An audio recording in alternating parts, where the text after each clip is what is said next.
Welcome everybody to our latest session of the Bottomless Dungeon. The group ended off in a situation where they're spotting a very strange looking enemy right when we ended last session, so it should be interesting right when we pick up. As usual, we will do a quick recap of what happened last week and then jump into the action. So group, you'll likely recall when we picked up last week, you guys were near the entrance of this location, having been taking care or looking at the body of Leroy, as you eventually discovered that one of these little brain creatures had inhabited his body, and as you popped around to sort of look at it, it struck you all, or struck those of you that were close. You guys managed to defeat it, but this caused Spectre to also be stunned in that sort of catatonic state. This obviously made the group a little bit less capable, so the group was very careful moving forward when we picked up. So the group made their way back into the location proper, kind of stowing Spectre along the way, trying to put her in a relatively safe place until the group managed to find some way of keeping her safe. So as the group continued pushing on, they discovered, after Sarah had cast an arcane eye spell and allowed it to sort of scout this entire area as far as she could move it, she was able to glean a lot of information, namely where some of these enemies were and the sort of general layout of the location. She was also able to spot this furry, shaggy-haired creature, humanoid creature. You had defeated several of these already near the entrance of this location, so you were sort of keeping an eye on that as you made your way through this location. Eventually, before too long, she could tell that this creature was actually moving and was holding a torch, so it came around the corner. It was able to spot you. You guys were able to spot it. It wasn't immediately hostile, so you sort of just watched it from a distance and were trying to figure out what was going on. Eventually, the creature spoke and dropped a spell, as it had used a spell to change its form, and it turned out to be what you guys all dubbed the Traveling Salesman, who actually introduced himself and kind of gave a little bit of information, explaining that he was in the circus originally, and that he was in this location sort of looking around, having been brought here by some others, and the exact details of how he got here or why he's here was probably a little bit loose at this time, mostly because the group had other priorities in mind, namely surviving this location, and likely figured that if they did, they would sort this out at the end. So with this new companion in tow, the group pushed on and got into another room where they'd spotted through that arcane eye that there was one of these shaggy-haired creatures, as well as this sort of humanoid creature's blue skin and tentacles on its face that none of the party seemingly recognized upon it being described to them. The group attacked that creature as it sort of spotted them, and it was pretty clear that the combat was underway here. The shaggy-haired creature was dropped pretty quickly.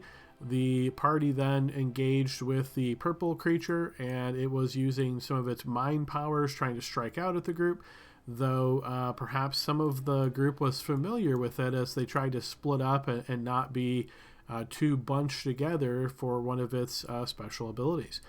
The group did eventually manage to drop that opponent as well down to the ground, and with Sarah using a tentacled hand to hold it on the ground, on its turn it cast a spell and then was nowhere to be seen. So the group's not sure exactly where it is. It does not seem as though it's gone invisible. Seems like it has literally moved in some way. With this battle resolved, the group made their way over to the east, where there are 3 humans who are currently connected to this pillar by their heads. There's this bluish energy that seems to rest on the back of their heads, sticking them to the pillar proper. 2 of them were unconscious. 1 of them was very nervous and awake and conscious, and spoke with the group trying to get their aid. The group asked him for some information, asked, what is going on around here, particularly this basin with this liquid in it. And this human explained that the purplish creatures with the tentacles would bring humans here and put them against the pillars. They were all like catatonic at this point in time. And then in order to glean any information from them, they would take some of this liquid and drop it into the eyes of these humanoids. And that would allow them to retain some of their intelligence, or regain, I should say, some of their intelligence and faculties, so that they could actually communicate and have some information that they could give to the purplish creatures.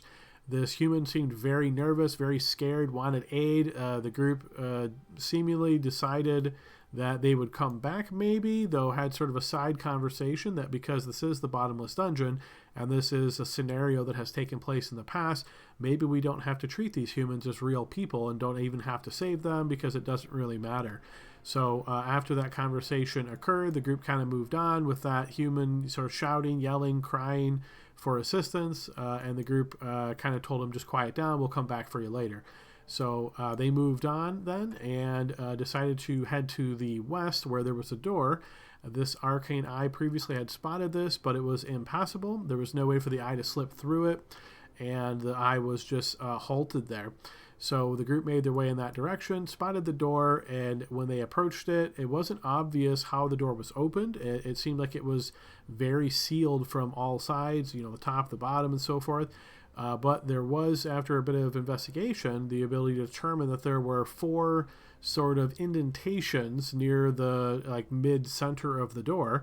And Sarah speculated that would these 4 sort of match one of these creatures' face tentacles, as the creatures with face tentacles seem to have 4 tentacles. And she sort of gleaned that information together. The group then tried to open the door without, tried to move it, tried to push it, tried to lift it. There was no way of doing that. They didn't really have much of a guess of how to proceed at that point.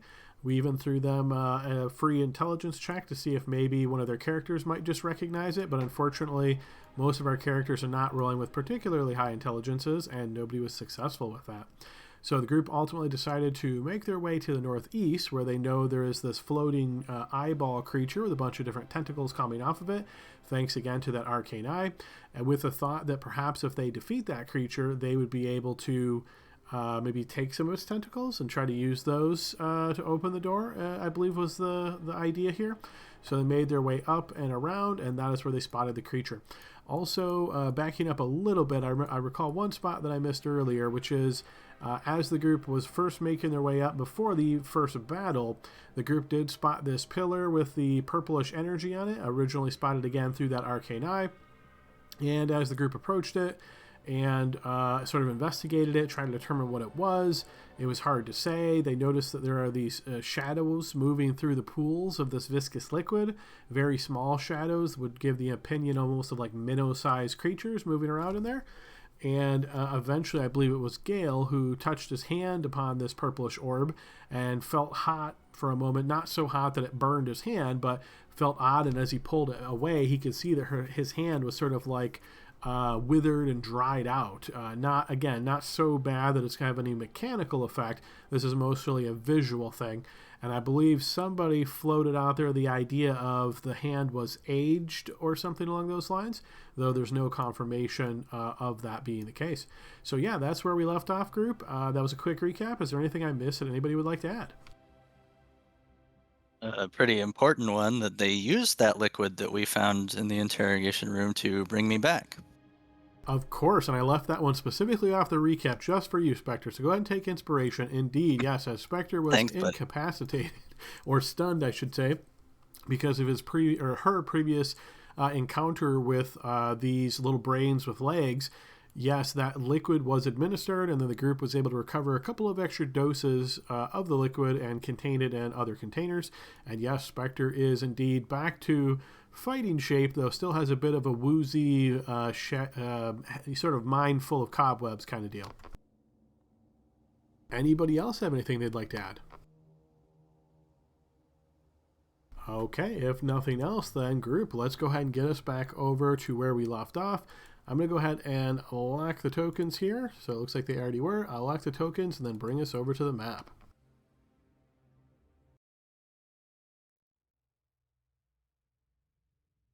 All right, group. So this is where we left off, and we'll go ahead and put on a little bit more up-tempo music.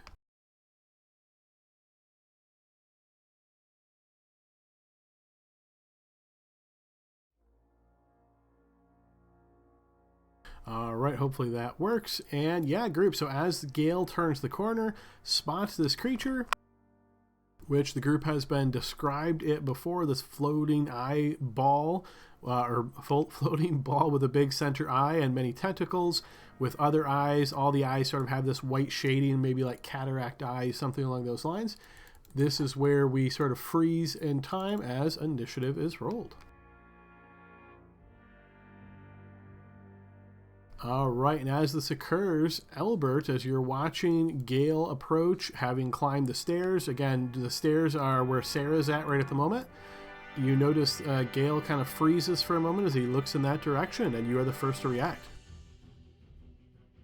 Okie dokie. So, with my bonus action, I will tell my cannon to go ahead and move into position. And remind me, does the cannon move on its own turn, or does it only works on your turn? I will post it for you, but I have to use a bonus action to command it. And I guess it's like technically after my turn. Okay, yeah, so as part of the same bonus action, you can direct the cannon. All right, so it won't need its own initiative, so I'll go ahead and remove it out of initiative turn there. And yeah, so that sounds like that's what you're doing, is using your bonus action to move the cannon? Yep. I'm going to tell the cannon to move here, and... Now, isn't that below the upper ledge, Adam? It is, yes. Yeah, this is the upper edge, right? Correct. Yeah, I'll move Sarah just momentarily. So that's the stairs right there that goes from the base level up to the secondary level, which is where Gale is at the moment. He's climbed up and he's looking through that opening to his south. Gotcha. Okay, so I'll just move the cannon up to there. And I will go ahead and move across.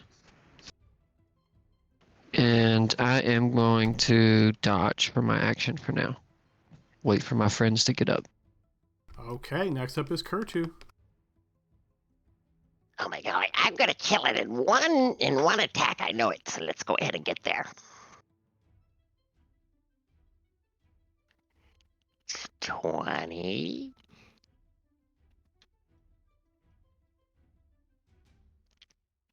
I can't even see it, so killing it is not really gonna happen. I'm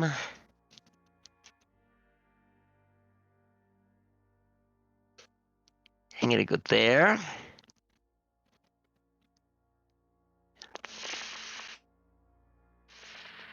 And so where's the stairs? I can't see it. It's on Sarah's space. Oh, okay. All right.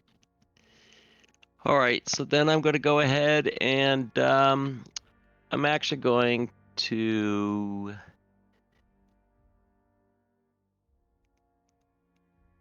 I'm actually going to run. I'm going to use my dash and I'm going to move back to here.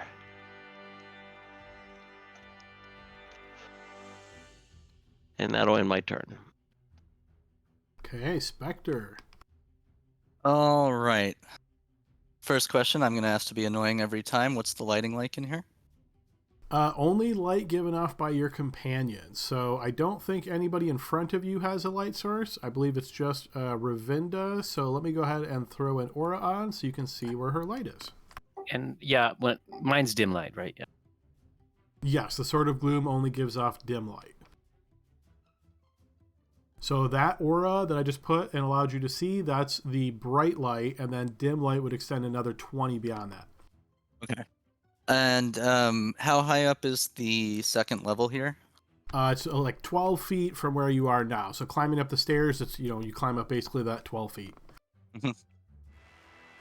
Do I think I could see? Can I see Kurtu from where I'm standing? Like I know he went up the stairs, or is he too high up for me to look up and spot? My guess is Kurtu didn't intend to go there because that would require climbing the steps and then going and climbing over the pillar. He probably thought that was the first level, not the second level. Is that right? Yeah, Kurtu? I thought I was like behind a pillar on the first floor. Yeah, unfortunately, like I say, 3D is a little challenging on these maps, but if you notice this kind of line, right? Is that better? Because that would have been the same amount of movement, really. Sure. You're kind of small, so we'll say you're on the lower half of that square. Okay, yeah, just as long as I'm good in your eyes, I'm okay. So. Yeah, that's good. Does Okay. that make sense, Spectre? Or is that a good enough visual? Yeah, what I'm trying to ask is if there was a creature on this ledge up here, like say this thing floats over, would I be able to see it from where I'm standing, or would I have to climb the stairs to get up there? So a couple things is a good reminder, and this is probably just a good recap for everybody since a week is a lot of time for all of us. So yeah, this is ground level. This is like 12 feet higher. Then remember, there's this interior wall then, and this interior wall goes from this platform all the way to the ceiling. So there's no gap at the top that you can see. You can actually see the wall reaches the ceiling. So there's no way for anything to float over. If something moved, like, I don't know, magically teleported or something like that to over on this side, I would say you would be able to see it from there unless it was small and, went prone and was intentionally trying to make it hard for you to see it. But yeah, if it's just kind of in that space, then you certainly be able to see it from there. Okay. Then I will start moving here. I will go up the stairs, actually, I think.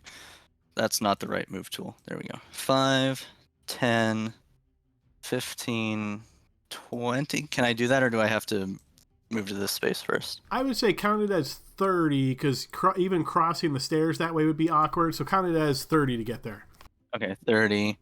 And then 35, 40. You can also see the creature now, Spectre, and you see that it is currently floating 15 feet off of the ground. Okay. Is this an additional staircase to my southwest? It is not. No, it's that same strange architecture of the floor you spotted before. It sort of looks almost like the spine of a creature, perhaps. Okay. So easily done. So I'm going to make my 3 attacks via Dread Ambusher here.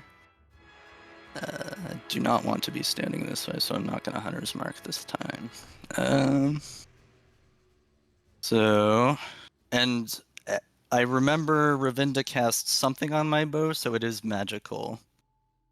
She did indeed, yes. Yeah, so this will be an additional +1, I think, unless the spell is not working the way I think it does, but... Nope, it is a +1, and it will also do some elemental damage. Okay. All right, so the first and third shots will connect. The second one will miss. All right, so nice. So that's the first one, and then the second one is another 7 plus the 1d8 from Dread Ambusher. Wonderful. And how it's d4s, you said? Yeah, so it's going to deal an additional 1d4 of lightning damage per hit. Per hit, so roll 2d4. A little better.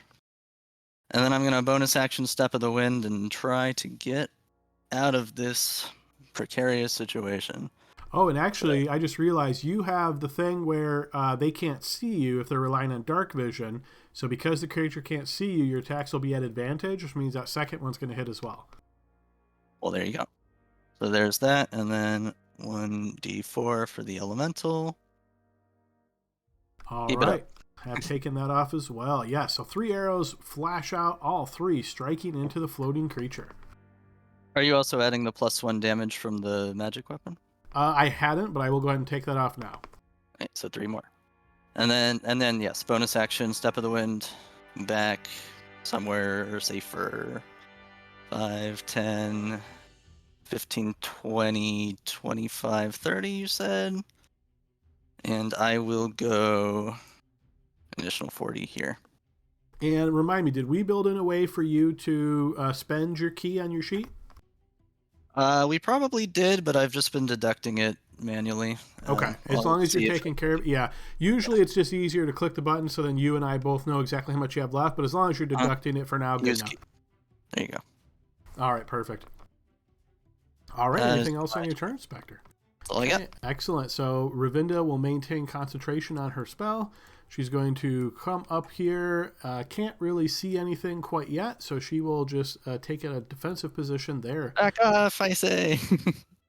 She unfortunately doesn't have enough movement at that point, but Gale.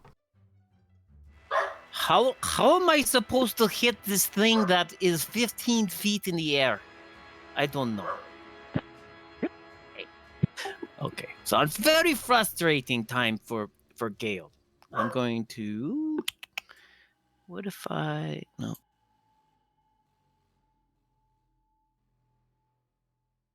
Well, I guess I'm just supposed to sit here and close my eyes and wait to take damage for everybody else. I will do that. I am going to sit here behind my shield and grimace for the next pain that's about to come on Gale. Goodbye. Does that mean dodge? The blue dot means dodge. Pay attention. I don't see your... Oh, okay. There you go. All right, you're going to notice here, Gale, as the creature's eyes at the end of those tentacles begin writhing about, and 3 of them turn your way, and you notice these 3 rays fire off towards you. Oh no, I knew it!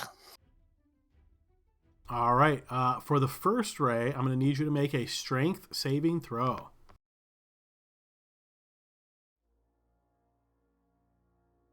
All right, so you feel the ray sort of grabs you and begins to pull you, but you retain your position here, really bracing down. The second ray also strikes you. I'll need a Constitution saving throw for that. You can set yourself back to public, but you succeed on that save as well. And then finally, I will need a Wisdom saving throw. So the Wisdom one would be the problem. Okay, so hold up. I'm going to use the Shiny Inspiration one and try again. Okay, you burn your inspiration, but unfortunately still fail. You are now frightened of this creature. Look out, guys! It is very bad! It's scary! I can't even look at him! You're going to notice as the big ball in the sky floats over. All right, we move to Sarah's turn. Being that Sarah's player's not here and it's looking a little congested up there, she's going to tactically kind of move back here and allow the rest of the team to see what they're going to do here. Let's move to the top of the round with Albert. That's all we have to do to survive is not make the session, and then we can be pussies all we want. Well, if you all die, she's not going to survive, so I don't know about that. All right, Albert is going to... Oh, crap, where'd he go? Come in. I think he went behind the pillar. It's so scary. 10, 15, 20, 25, 30. Nice. Okay. I am going to take a shot. So you guys see Albert kind of walks up with his shield in hand, and he kind of lines his wand up with this little indention in his shield, and he's going to fire off a firebolt. And do you have any kind of special ability that allows you to fire precisely around cover? Nope. All right, fair enough. Go ahead and make your attack as you try to aim around that pillar and strike at the creature itself. Hero point. That's the 1, not the 7. Sorry about that. And here we go. You fire your firebolt and it smacks solidly into the pillar where you see some sizzling mark and a scorch there appear, but no other effect. All right. Then I am going to command my little cannon to come in. Let me read real quick.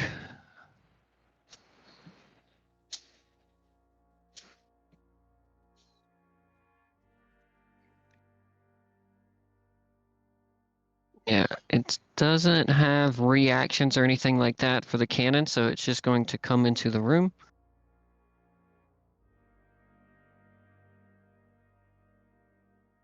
That'll be it for my turn.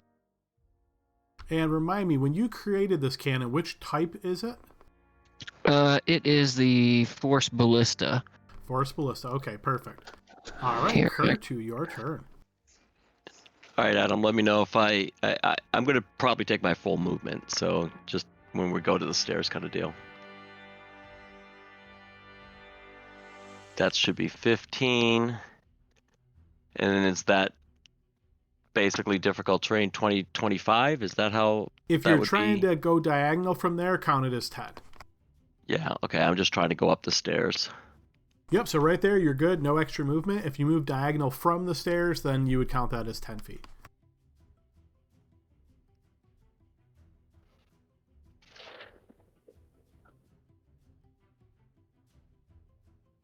Be careful, Kurtu. All right. So that's 30.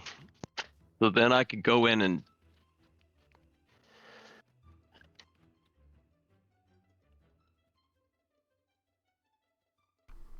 I'm just trying to figure out. I'm going to actually dash in here, Adam, because I just want to get in there. Okay, So use your action to dash. Yeah, feel free.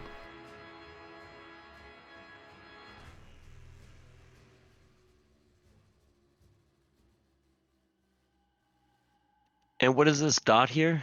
Oh, that's the machine. Yes. Okay.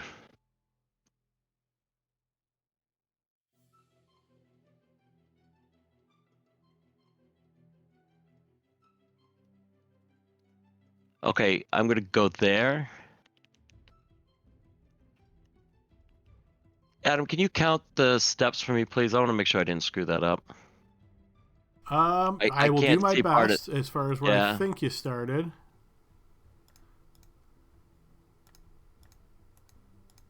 That looks like exact. I think you went 5 extra because of the difficult terrain square, so you need to take 1 off. Assuming Okay, your all right. speed's 30. Yeah, thanks. It's just I can't see it right, so and just diagonal stuff. So I'll go ahead and that'll be that. And I will well, I'll go ahead and just end my turn there. Okay, next up is Spectre. Ravinda, please stay here. And I will go 5, 10, 15, 20, You're going in 25, there? No. 30, 35. What's this thing in front of me? It looks like one of those basins of that viscous liquid that you've previously in other versions have seen these little shadowy figures moving out around inside of it. I don't like that. 40. I still can't see the thing.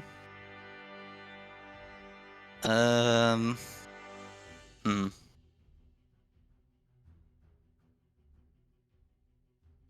Yeah. Around the pillar. Thanks. I'll process of elimination. Yeah, probably. I will. I'm trying to decide whether I ready an attack here or just dash to get into a better position.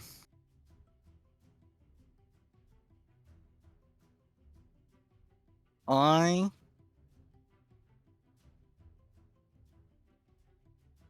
don't like this room at all.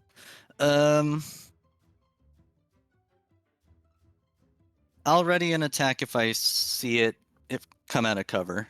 If I can get a clear shot at it. You're How's that? readying, so you're readying 1 bow shot if you see the creature.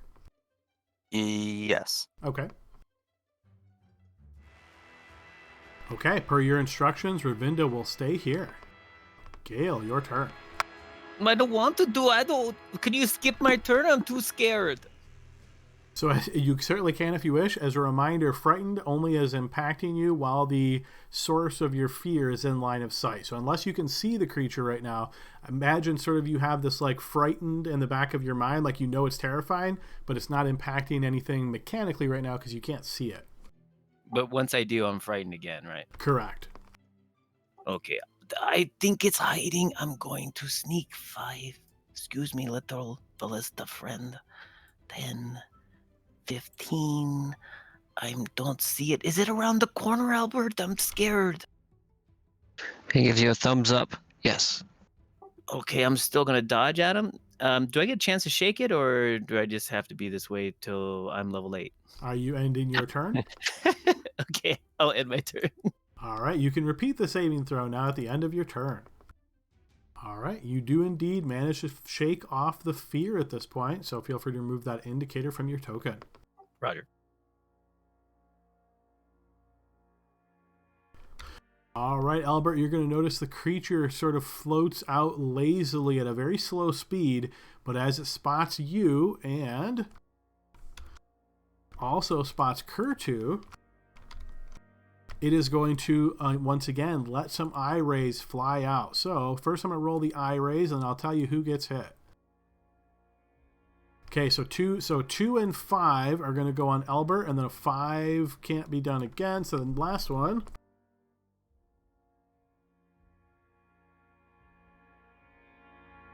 Goodness. Will be a 4 on Kurtu. All right, so 2 on Albert. So Albert, I'll need a wisdom saving throw. Okay, you feel a tinge of fear, but shake it off. Then I will need a constitution saving throw. Okay, I will use my reaction for a hero point. Okay. We will add 2 to your roll. Yes, you feel almost as though your body is starting to slow down, but you shake that off as well. Kurtu, Ray then fires out at you, and I will need a dexterity saving throw. Oh, that's wonderful. I'm going to use my reaction too, because I think I probably should.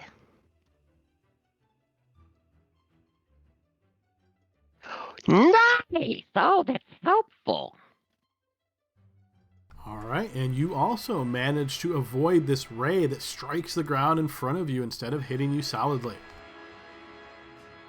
Sarah and Ravinda have a conversation about strange tentacly creatures as we move to Albert. You did mention something about videos last time.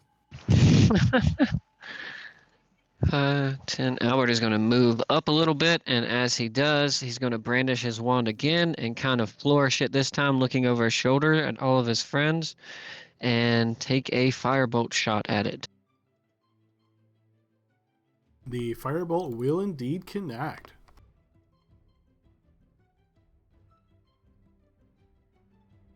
Okay, your firebolt Nice. strikes the creature, burning it. +4 will take effect there. All right, and then he's going to use his bonus action to tell his cannon to stomp around the corner. The little duck you see kind of waddles, and then as it gets to here, it turns its head and then opens its mouth, and this ballista comes flying out towards the creature. Yes, that will hit as well. No firearm on that one. Okay, the sort of how do you imagine the ballista from the from your cannon looks? Is this actually like a physical thing, or is this more of like a projection of force energy? Yeah, so like when the little wood duck that kind of got enlarged kind of waddles up and then like turns its head and it opens its mouth, it like an actual cannonball flies out of it, and it's like a blue aura of a cannonball, and it makes contact with the creature and then disperses. All right, so indeed, striking the creature as that then vanishes before sight. You could push 5 feet from the cannon, but there's not really any room for it to go here, so it kind of just slowly, like a beach ball on the pool top water, just kind of hits the side and just floats back where it's at. All right, that's his turn. Okay, Kurtu. I don't like this thing. I don't want to miss. So I'm going to do that level 3.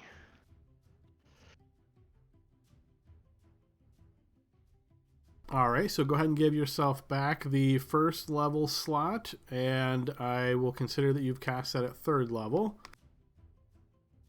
Okay, so as the 5 missiles fly around, smashing into the creature one after another, you notice on the final one, the ball in the air kind of wavers and then collapses to the ground. All right, guys, we are out of combat. Aha. Oh, it's a lot of stress for nothing. 5, 10. You're such a pansy. So I thought someone so positive with energy would be more thrilling to watch in battle. You seemed quite scared. Oh, did you miss the fact I almost soloed the mind flare back there? Yeah, that was awesome. Yes. So I That- had a that- moment of shaky knees, as you say. This creature's mean. I tell you, it was shooting eye beams of all kind. I would have been frightened too. Adam, can I look at any of the eye tentacles or stalks? Do any of them look to be the size of that indention for the door? Blind check, please.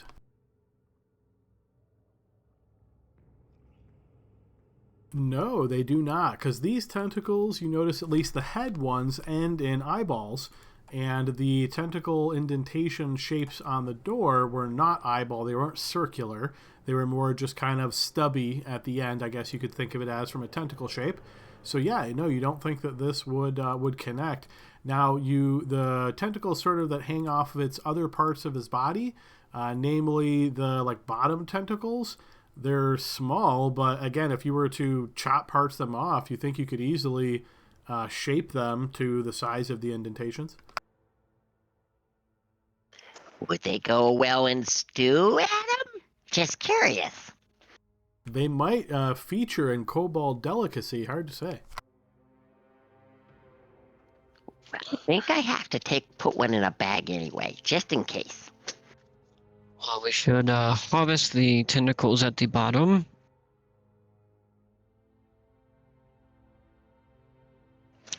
We may be able to replicate what we need to open that door.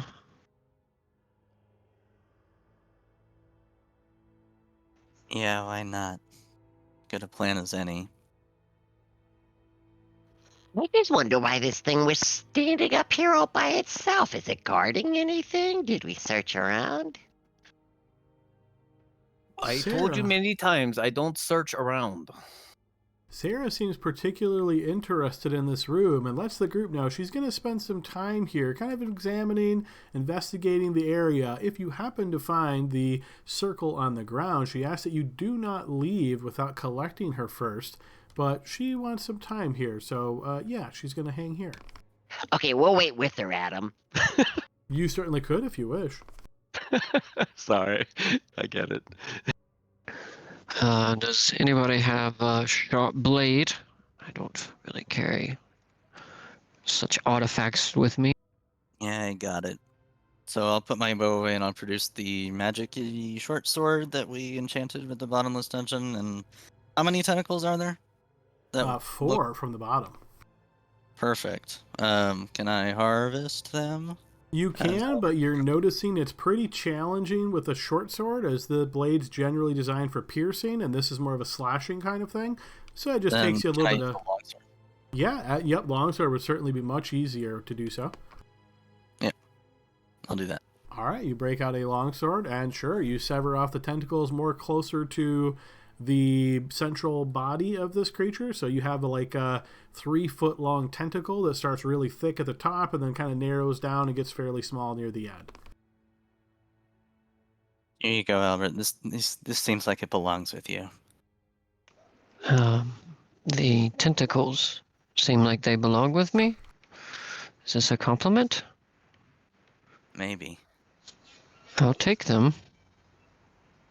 Do you want to cut one off for Kurtu so he can eat it? Well, the dungeon master said there were 4, and there were 4 indentations. So maybe eating one is not a good idea. Oh, we don't need to eat it now. I mean, I could just save it for when we're out of here. I don't want to eat it while I'm down here just in case it makes me hallucinate or something crazy like that. Why don't we see if we can open the door first, and then we'll hand out snacks. You guys are quite responsible. Someone has to be. Come on, Reven, though. We are now going back to the scary door.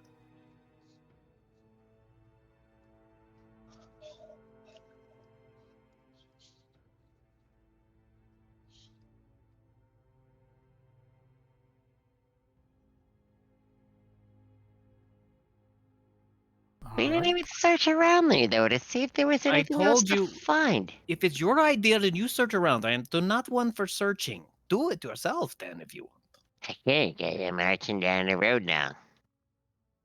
Well, you'll recall that Sarah said that she was very interested in that room and would search it thoroughly on our behalf. So Oh, there you go. That's right.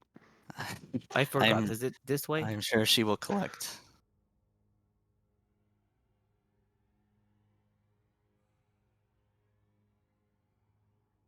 Oh, yes. I found it over here. Take my bow out again.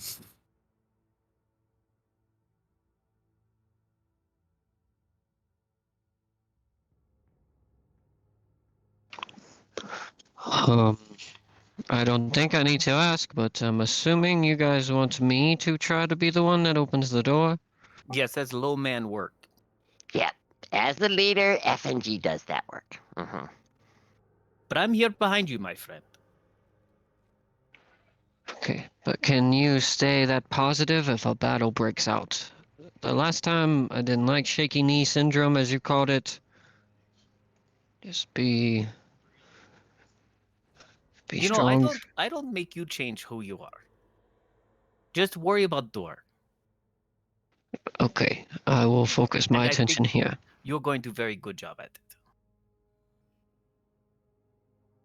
All right, Adam, I will take the tentacles that Spectre harvested, and I will, maybe pull out a little brush from my Tinker's Tools kit and brush over it and try to get any dust out of it, and then carefully see if I can line it up and figure out this key. So the tentacle ends aren't exactly the same shape, but you could certainly just wedge them in there if you wish.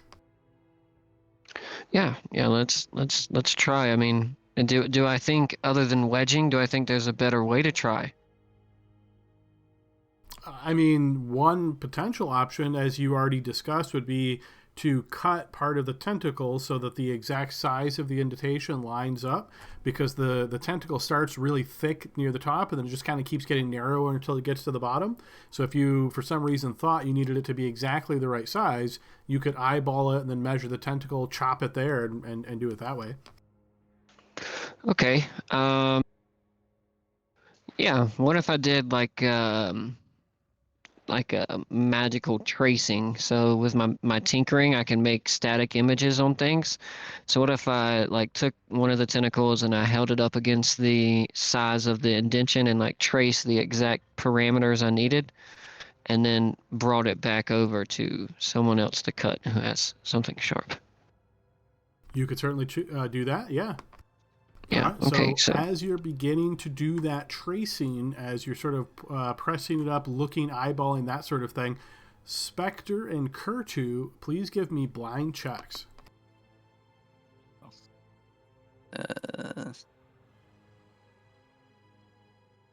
Blind check. Gotcha.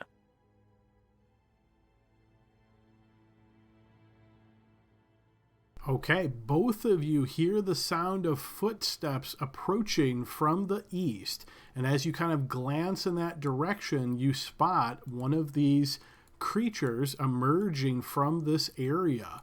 You notice he sort of just steps around, looks very similar to the creature you fought previously. Rest of the team, as you guys are further to the west, don't have an opportunity to see this. This will count as surprise for you.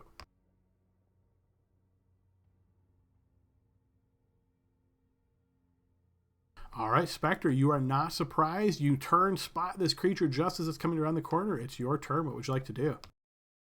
Is this the same thing as the one we fought before? The same general shape? Absolutely, yeah. Okay. I specified that I had my bow in my hand before this happened, so that's what I got.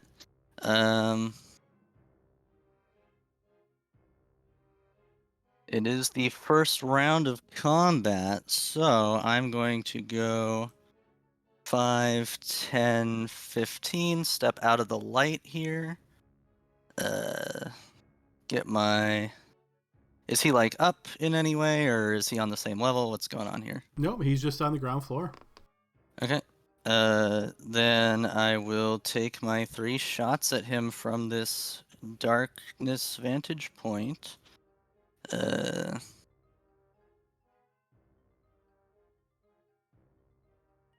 As soon as I find it on my list again. 1 and 2 and 3. All 3 of those arrows will connect. Okay, damage 1, damage 2, damage 3, plus the 1d8 from the Dread Ambusher, plus 3d4. That's still active, right? It was an hour long? Yes. Plus 3d4, whatever element that was. Very good, Spectre. Good job. 1, 2, 3, 4. So that was 20 feet to get here. And then I will run away. Oops. 5, 10, 15, 20 more. Okay, Kurtu, you also are aware of what's going on. Your turn.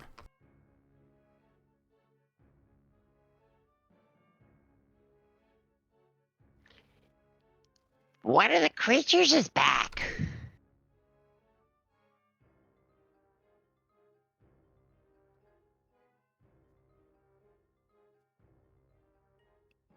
All right, Adam. I know I'm gonna have I'm not gonna have advantage on attacking him, but I'm gonna go ahead and try to shoot him with a firebolt anyway.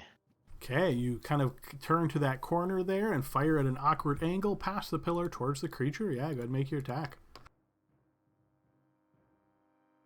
Actually, I might as well. I might as well just do here to have a little bit better of an attack there, but it's not gonna help me. What I was thinking about doing anyway. Okay. Your firebolt will indeed connect,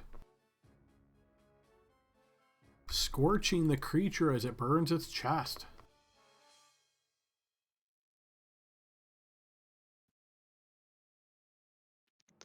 Alrighty, so I'm gonna say, Come help me. I'm gonna end my turn.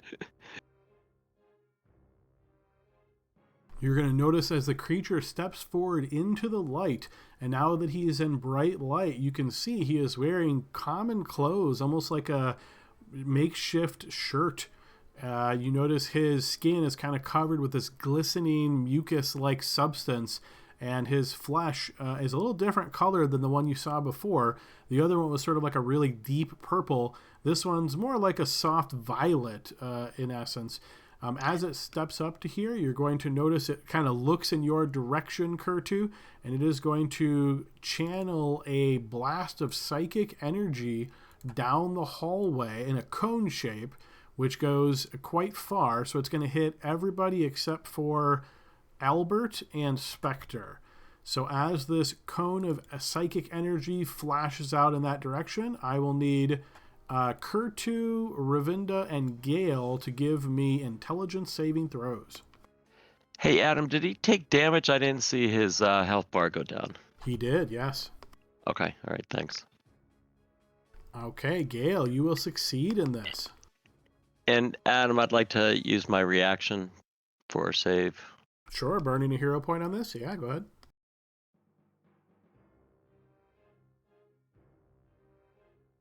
Unfortunately, that is still going to fail, Kurtu. As the psychic energy flashes out in that direction, you will take 14 points of psychic damage, and you are stunned.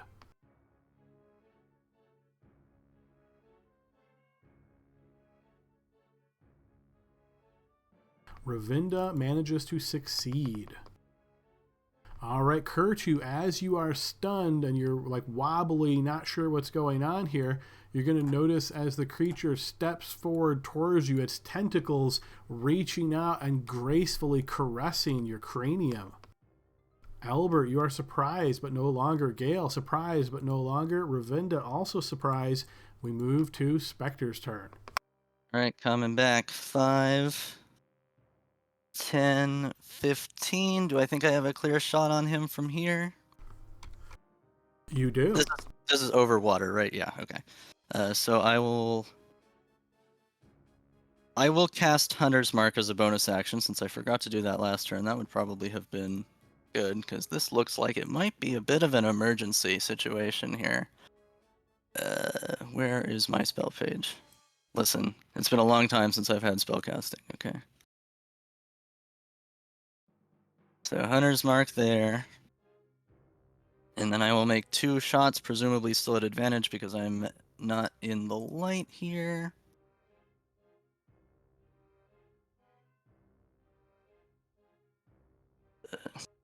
One and 2. Nice. That first one will be a critical hit, baby. Actually, go ahead and post that for resolution. Yes, critical hit, piercing. I assume piercing is the primary and not, like, I'll also get the elemental stuff. Right. Generally, it's whatever does more damage, so the arrow is going to be more than the lightning. God damn it. Okay. So normal damage then. All right, so we'll take that first 3. Go ahead and roll another d6 for the second shot of Hunter's Mark. So that's see 9 so far. 1d6. So 4 again, and then here's the second shot damage. +1, of course, for each of them because of the thing. And then the 2d4 for the elemental weapon. All right, both arrows strike into the creature, wounding him significantly. That's very unfortunate. Good luck, Kurtu. I would say thanks, buddy. It was so close. I don't have anything else I can do for him, unfortunately. So, because that was bonus action, etc. So I will go back around the corner and hope he survives. All right, Kurtu, you are currently stunned from the psychic assault. So, stunned means you are incapacitated, you can't move, and can speak only falteringly. You auto-save strength and dex saving throws, and attacks against you have advantage. Anything within those limiting, very, very limiting parameters that you would like to do? Help me. Oh, I will ask you a question, which I may not be able to do, but can I do my draconic cry? Is it an action or reaction? I'm sure it is. It's a bonus action. So that counts as an action, so no. Okay. Yeah, so I can just beg for help as loud as I can, which may sound muffled. Yeah, that's what I'll do then. I can't move or anything, right? Correct. Stunned means you cannot move. Yeah, so, okay. I will. Here, this is 100% my fault. No. Hey, it's roll the dice, right? So I will just beg for help. That's my turn. Okay. Go ahead and end your turn. At the end of your turn, you can make a new intelligence saving throw. Can I use I can't do a reaction. Yeah, so, unfortunately okay. not. Yeah. That's okay. I'll probably roll higher this time. You got this, Bill. Or not, you know. No, you are just totally stunned and in no way can resist this. But look, there's a shiny penny on the floor. All right, and as you are stunned and we move to the creature's turn, its tentacles are going to lash out to you. This attack will be at advantage, meaning please give me a defensive roll at disadvantage.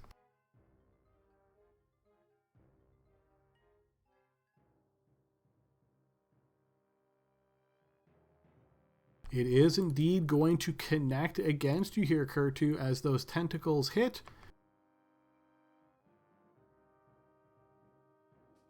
Okay, that's going to deal 21 psychic damage, and I'll need another intelligence saving throw.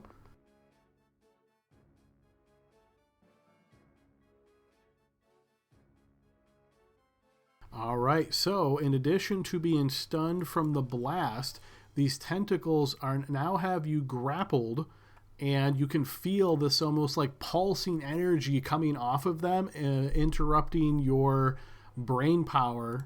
So you can think of this as these tentacles are extra stunning you in a sense. With that done, the creature is going to move as it drags you with it. Albert, you're currently on the ground analyzing tentacles and eyeing them up for which way to saw, and you hear this combat break out. Your turn. I look up at Gale. Do I keep working on this or do I go and help? What do you guys need? They need help. I don't see Kurtu anymore. Oh, okay. So I will make my way this way. And I will drop the tentacle by the door at him. And so I just have my wand in hand right now. No shield. Let's see, that's 30. I guess I'll dash. I don't have much more I could do here. To get to here. Bonus action, I'll tell my cannon to move up. Literally nothing more in my repertoire I could do here. In my turn for now. Okay, Gale. I move 30 to there. I don't see action dash 5.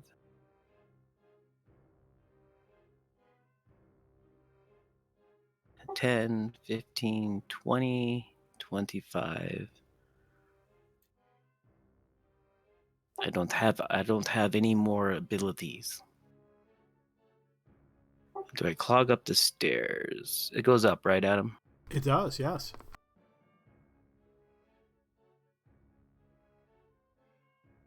That's my movement, my action.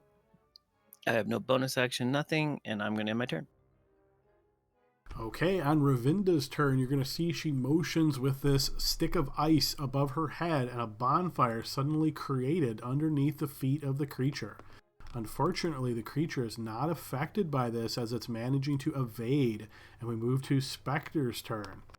All right, 5, 10, 15, 20, 25, 30, 35, 40. I'll spend my last key. Is he upstairs or downstairs from us? He is downstairs. He has Kurtu grappled in front of him. And keep in mind where the ledges are, right? Or the edge of the wall as far as your angle of shot. So he went down the stairs. And I'm on stairs there. You're he's- on stairs. He's Okay. never been up the stairs yet. Okay. So I'm going up to kind of go down. So if I were to be here below Gale, could I see him to shoot him?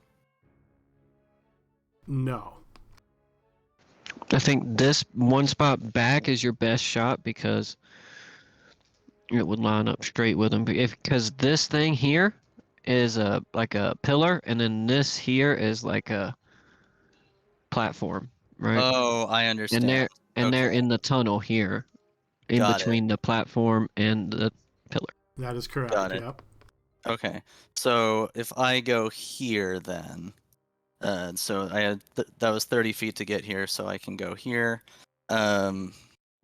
So hang on a sec though. You can't, if you already spent the movement, that does count. So wherever. Yeah, it counts. So I would go back. I have 40 movement, so I went 30, and now I'm going back 35. Are you sure? Where did you start from? You know what? I don't remember, so let me just say I spend my key point to dash again. That'll work. So we'll do that, and then I really wish Ravinda weren't standing here, but I will take my shots. He's going to have a little bit of cover from Kirchu, but Kirchu's kind of short, right?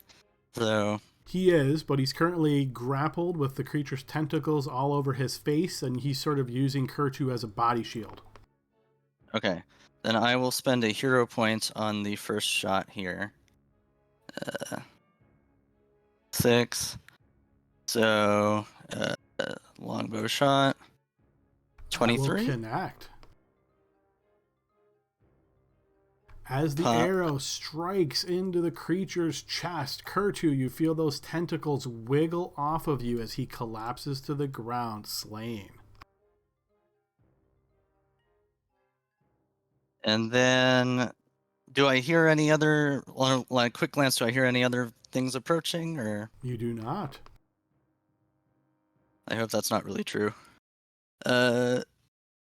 So I will go to Kurtu and see if I can do anything for him. Is he still stunned, or is he getting better? He is still stunned, and rather than make him roll a bunch of checks, we'll say after about 20 seconds or so, he seems to recover, shaking his head a bit, and feels himself again. You Oh alright? my golly. If that thing took me away and made me one of them, I would have had to kill all of you. It would have been horrible. You guys would have all burned. It would have been easy to stop you, but It would not have. I'm just telling you, it's horrible. Thank you guys, whatever you guys did to save me. Thank you, thank you. yeah, no worries. I really need the paycheck. I mean, we were all so happy you made it through.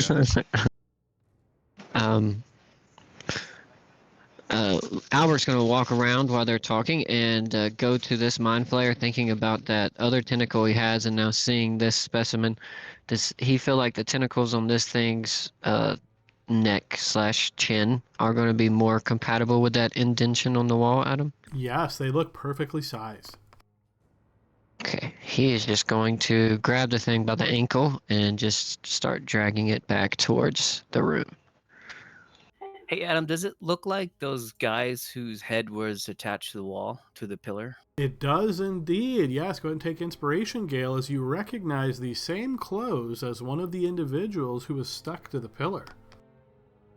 Should probably go back and kill the other one, huh? Yes, I will happily remove his head from the pillar. Hello, everyone. Oh, hi, Sarah. Sarah has What's going completed on? her investigations of that room that she found so interesting and makes her way back to the team. What did you find? Any magic items? Any gold? I didn't, and that is all. Wait, guys, hold on. We have another. Might as well cut his head off while he's still attached to the pillar. Why are we leaving him on the pillar? We should definitely do that before we proceed. We don't want another one coming up behind us. Which way was it? This way? I forgot. It was this way, I think. Hi, Sarah. Kurtu, you look like shit. I feel like shit. It's horrible. Almost it. The thing attacked my brain. I'm almost as stupid as Gail now. It's horrible. Well, that is not good. Gale, as you make your way around the corner, you notice these two bodies still stuck to the pillar, but the one that you can see clearly, it almost looks like part of its head is completely removed, and you're looking into an open socket where its brain used to be. Well, I am not a doctor, but I think that he is deceased. Do we need to burn the corpse to make sure they don't come after us or something? Oh, you know what? The other mind flayer probably ate them. I don't know if the box is worth all this. It hurts. What about the other one? Well, we still haven't found the portal, so Oh yeah, the other one's dead, right, Adam? Or is that there was one? No. What does the other one look like? As you start making your way around the pillar to get a better view of the guy who you spoke to on the back side, you notice similarly part of his head's completely missing as his brain has been extracted. They have no brains. It's a very common occurrence around here. I tell you, it's horrible. do we think they were eaten, or do we think they were made into more brain dogs like the ones we saw before? I think that. Oh my gosh, I lost my accent. I think that the one that we just murdered, or not we, I didn't do anything, but they ate the brains of the other one, became powerful enough to attack us. The Well, logic checks out. Good job. But will it also eat the brains of Leroy? He's think gonna you- go hungry. Because there's good one point. still walking around. Remember, there's one still walking around. I'm assuming that Ravinda didn't do anything. She tried. She cast Create Bonfire under him. Oh, good for her. She missed, though. Hey guys, I've dragged this corpse all the way over here. Are you ready for me to open this Yes, door? hold up. I am getting closer. Okay, I think I'm within the striking distance. Okay. Before I push it into the wall, Adam, can I go through its pockets? Anything revealing? It has no pockets, it's wearing a rough spun tunic and nothing else of interest, sort of like prisoner clothing. Cool. And have I ever, I know, we kind of know as characters or as people what these creatures are, but does my character know anything about these creatures? I believe you guys asked that last time, and everybody who asked failed their check, so no. Okay, got it. I didn't remember. And then now I will take its head and try to line it up with the indentation and get it to work like a key. All right, so basically you take a hand on one of the tentacles and you push it into an indentation, and you hear it sort of depress as you push the tentacle in, and then you take another hand with the tentacle and put it in indentation too, and that one also depresses. But now you've got 2 hands full of tentacles and 2 open indentations. Do you want me to lend you a hand? Yes. So what you're going to want to do is you're going to take the tentacle from its neck there in your right hand. Yes. Which there's like 12. Just pick one. It does not matter. Okay, I'll pick this one. Looks good. Yep. And you see that hole there? You're going to line it in and push it through until it depresses. Okay, I do that. Very good. Very good. Now grab the other one and then do it on the other hole. Okay, so I'm imagining both Albert and Gale have nothing in their hands other than tentacles at the moment, as each tentacle is being depressed to one of these indentations. When the last tentacle is depressed into the indentation, you notice that all 4 of them sort of pushing in at this point. There's the sound of almost like metal on metal clank as you notice the door splits open from north to south. Now, before we walk in, can you give me exactly 1 minute so I can put on my shield? What? Yeah, I need one as well. So I'll strap my shield back to my arm, Adam, and I'll pull my wand out of its little sheath that I made. After 12 seconds, the door closes. So as you guys, after you hear the sound of the metal clank, the door opens, and then you guys start spending some time trying to strap on shields. You're going to notice through that west area, through the opening, there are these sort of large curved pillars on the other side of the door. And you notice a creature comes down and looks in your direction through the open door that just made this clanking sound. Spotting you now, it is going to give out this sort of large roar from this area. And we are going to find ourselves back in initiative order, guys. But at least I have my shield on. That was very smart. So this is about 20 seconds into this process. I think a shield is only an action, though, right? Yeah, it's just an action. Yeah. So yes, you guys will have your shields back on. Whoop, that was the wrong button. 1 second.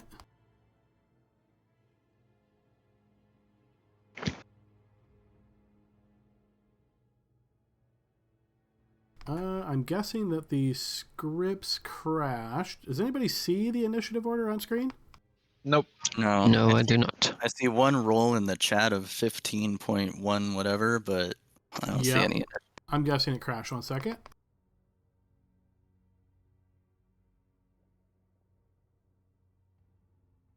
It did indeed. I'll just restart the sandbox here.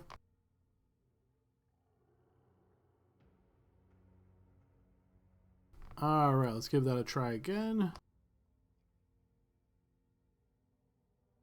There we go. Okay, so as this occurs, Kurtu, you are the quickest to react.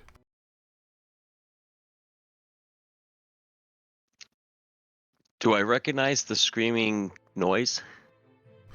You certainly hear the screaming noise. When you say recognize, you mean to try to attribute it to a specific being? Yeah, I wasn't sure. Maybe it's something we've already met in here or something. It sounds similar to the shaggy-haired creatures that you have fought previously. Oh, okay.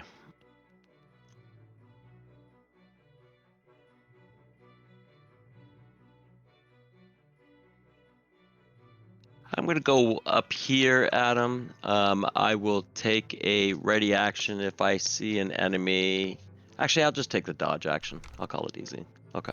All right, you dodge. Next up is Spectre. Spectre doesn't want to sit in this fatal funnel that's about to happen. Having seen these creatures now use their fucking mind cone bullshit, I'll back off a little bit and ready a bow shot. I know it's gonna be kind of threading the needle, but ready a shot for the first thing that I see that is not one of my companions. Okay.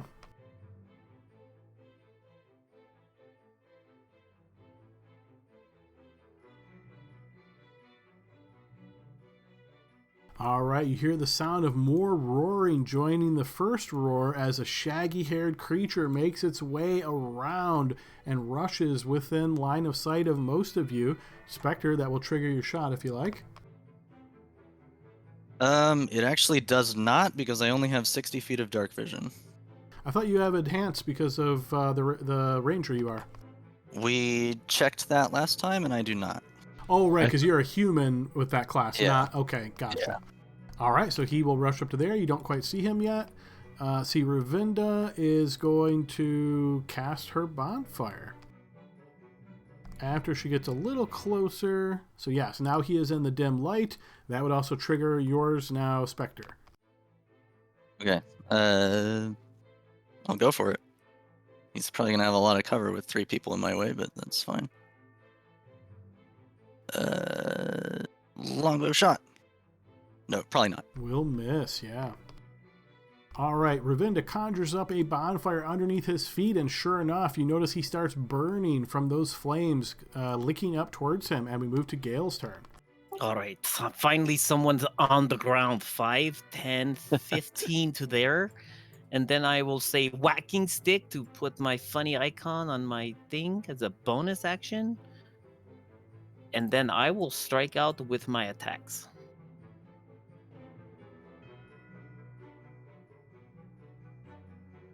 You slash out and do indeed connect against the shaggy-haired creature. I would trip him, but I have no more superiority for that. So I will call damage. Okay, the blade cuts into him. You notice the gloom striking him as well. Second attack on this one. That will also hit. That wounds him badly. He looks near death. Come on, we have him as on the ropes, as Leroy would say. Okay, next up is Albert. All right.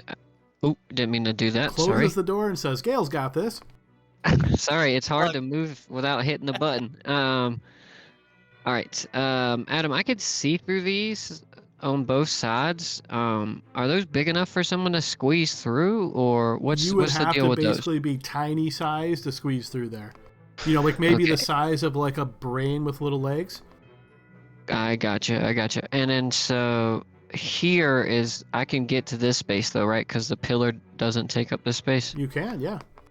Okay, cool. So he's gonna move to here, and his cannon is going to walk in and kind of set up shop. And as his action, he's going to hold his firebolt spell for another creature because he's starting to hear multiple screams, and he sees this one's almost dead.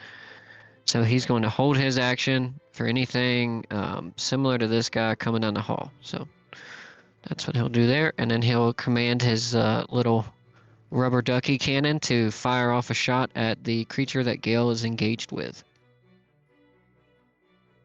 So it turns its little head and opens its mouth and fires its little eldritch or force cannonball. That will strike the creature and slay it as it crashes to the ground. Nice. Cool. All right. And that is my turn. You indeed will hear the sound of more movement getting closer to you.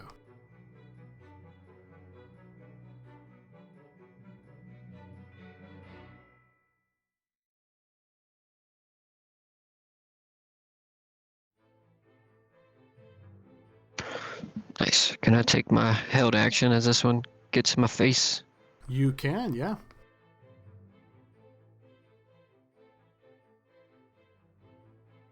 You fire out in melee range of this creature and miss. Well, would it have come through here or here? The one that's right next to you stood up next to you coming from the south, so it would have been next to you by the time you saw it. Gotcha. Next up is Sarah. Oh goodness. So lots of creatures coming. I think that I will.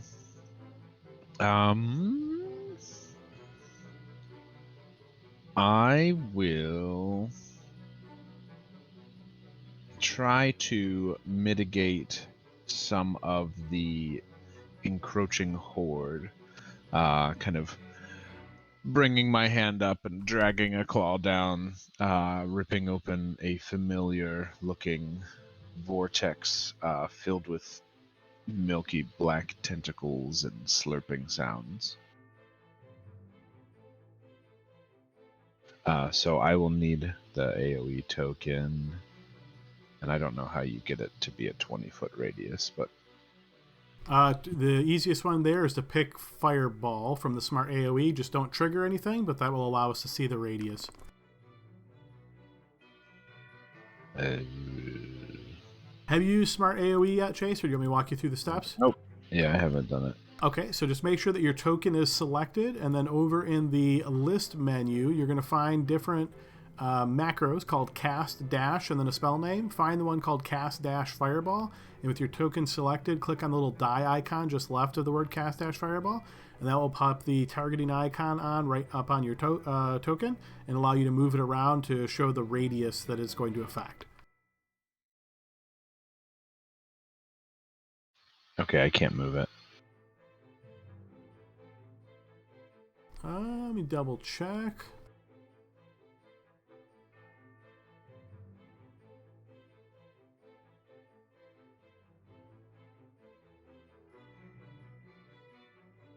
Yeah, interesting. Okay, it's got all players can control. So when you click on that token, it doesn't highlight like you can select it? I can select it, but I think you might have... Yeah, I think it's stuck can't in the move it. wall. Here, how about I move it to here? Can you move it from there? It's pretty big. I wonder... I think I can't shrink the targeting icon without shrinking the radius. Yeah, I just can't move it.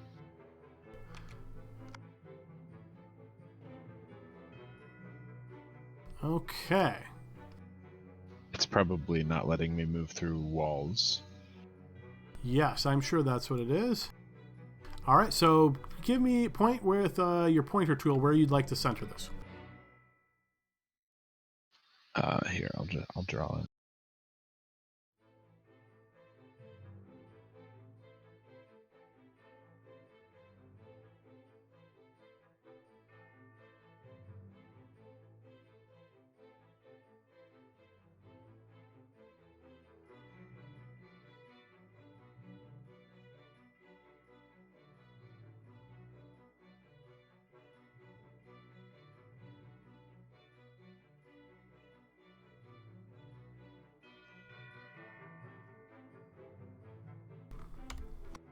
Okay, let's see. Checking your line of sight.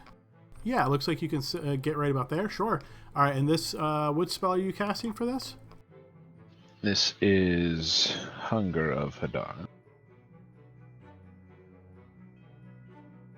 All right, so you are now concentrating on this spell. If I remember correctly, no effect until the start of their turn. Correct.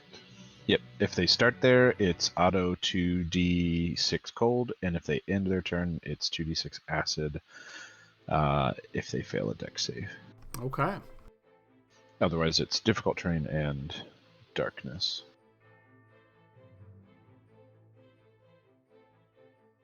And then I'll just back up a bit and wait for things to pop out of the darkness to shoot at later.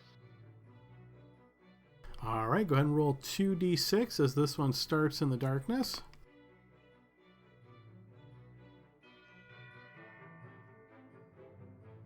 And is wounded.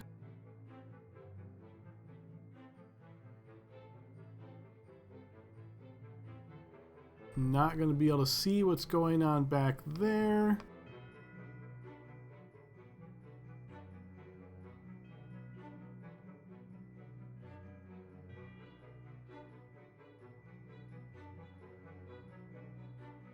Okay, a quick map thing here. One moment.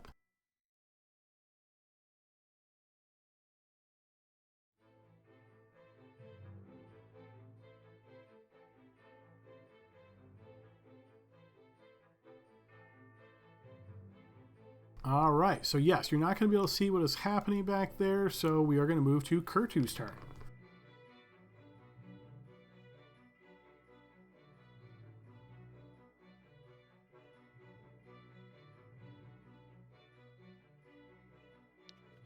So that's all darkness. I can't see that. Correct, yes.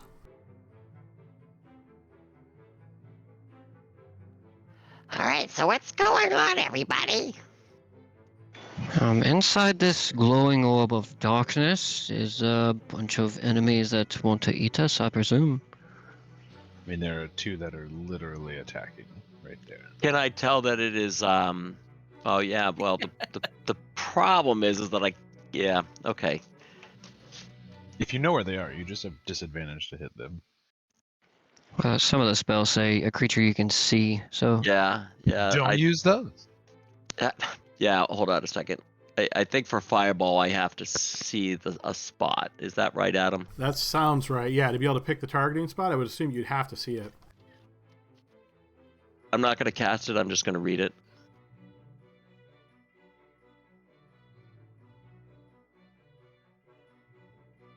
Yeah, a point you choose within range. Well, it says a point you choose. It doesn't So say you have to see it, yeah, but- if you want to specify yeah. like a distance and you're saying I'm going to shoot it to this spot or something, I would let you do that since it doesn't say you have to see it. It's kind of like just throwing a grenade. Yeah, Adam. Yep. Yeah, I mean, I would cast it in that area there and just not have my guys in that spot, if that makes sense. Nope. So you got to be very precise. Unless you have some special ability, I need you to tell me exactly where the center is, and then we would trigger it from there.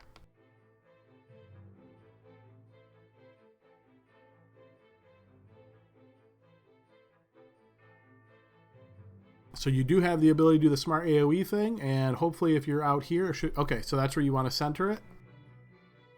No, I don't. I don't have it selected. So, hold on. I was putting on me. So if I centered, I'd be centering on me. This is the only button I have pushed. So. Oh, okay. Sorry, I saw a little red circle up here. I thought that was yours. No, I was just clicking on me. I can't move this thing either. Okay, so let's do it this way. Hey, that still keeps the radius. Okay, can you move it now?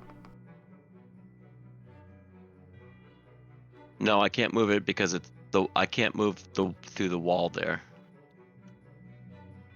I think you made my spell a wall.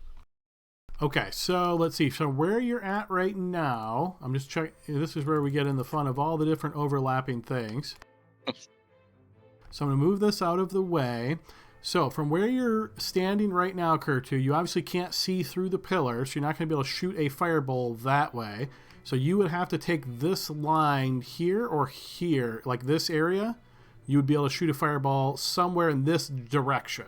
You can pick exactly where you want it to explode, but I think you originally pointed like somewhere over here, and this would be going through the pillar, so you're not going to be able to hit that. So I will move it. Let me see. I'll put it right where... Let me just make sure. So like right there, you could definitely hit. Are you able to see the targeting icon? Yes, I can. Okay, so you could put it there or anywhere further southwest of that. Okay, so I would go ahead then and move south one. Well, so hang on. So you stepped there, you cast. You can't then move it as part of targeting. So you have to stay where you're at. You can adjust where it is exactly. Again, moving it further southwest if you like. Okay, I'll move myself back then. Yeah, I'm trying to make it so that he's out of the range. Who's he? Our merchant dude. Sure, yeah. So you can push it further southwest. So if we like were to put it here, let's say, that would be one more southwest. So basically it's here, or moving it one more southwest would be here.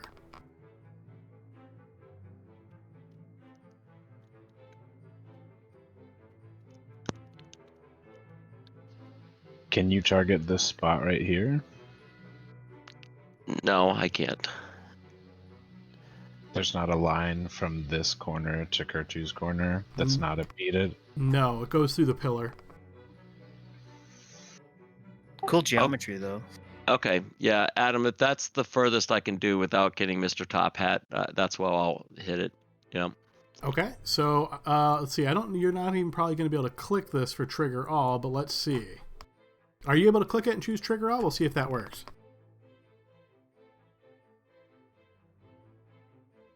All right, so you shoot out your fireball into the darkness, not sure exactly where it's at or exactly how this is going to work. It does explode, but you don't really see it. You more hear. I think the Hunger of Hardar may even block hearing, right? No, it's just no light, magical or otherwise. Okay, so you hear the sound of the explosion of fire, but you don't see anything. And you hear, probably in addition to the explosion, you're going to hear the sound of pained, crying creatures. Wonderful, wonderful.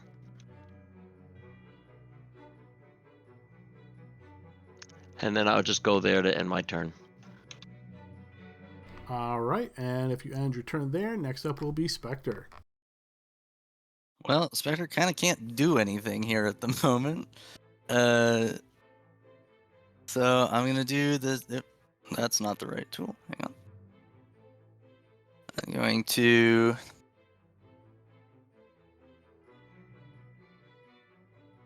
I really don't want to move up into Ravinda's light. I mean, it's a straight roll to attack the creatures that you know are standing right here and right here.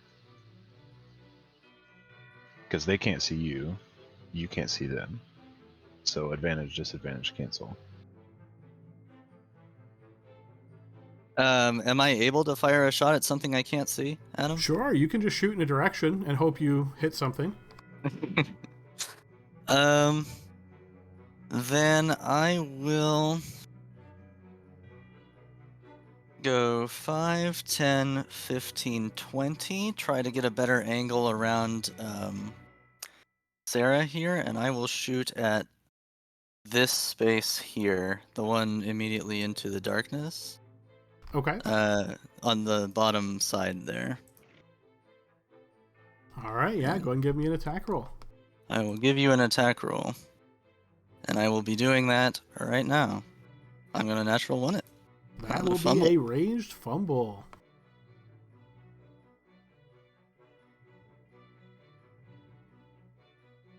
Okay, so you miss and realize, yeah, that was rough. You can't even see your target. What chance do you have of any hope of hitting? Disadvantage on your next attack roll against any target.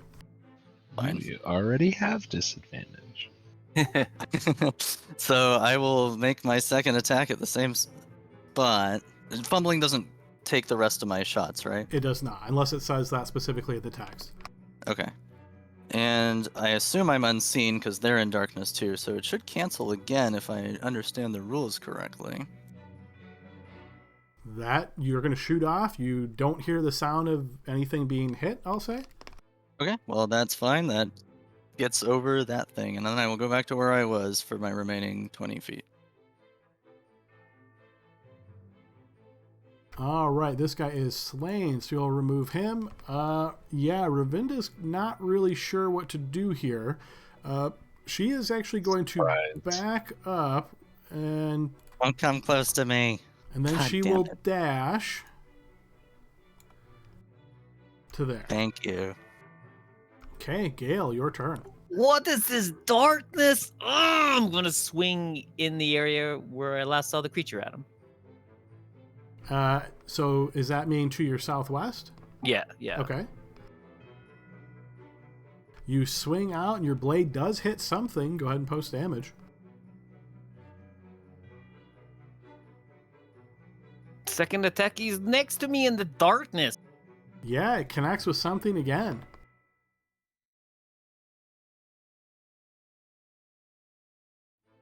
Okay, Albert. All right. Albert is going to have his cannon fire at the creature that was in front of him. He doesn't know if it's still there or not. I think it was this space here, so he'll bonus action have his cannon shoot first.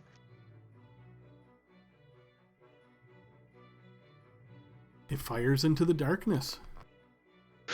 Okay. And then he is going to... I don't really know if Kurtu's fireball did anything, or to any of the creatures in front of us, rather. So what he's going to do is, you guys see him come up, and he steps out with his little wand, and you hear him start to kind of swirl it in a circle around his head, and it kind of looks like this storm cloud is appearing, and then he kind of angles it in front of him, and then he's going to blast a thunder wave. So there we go. Oh, I think we have this as smart AoE, don't we? We do, yes. And I don't think it let's will. see, you're going to probably put it... it's got to be out from you, so do you want that space, or that space? That one, I suppose. There's not one directly below it here. There is, yeah. Yep, so that would be, put it right there for you? Yeah, that would be what I would like. Okay, yeah, sure. Go ahead and hit trigger all.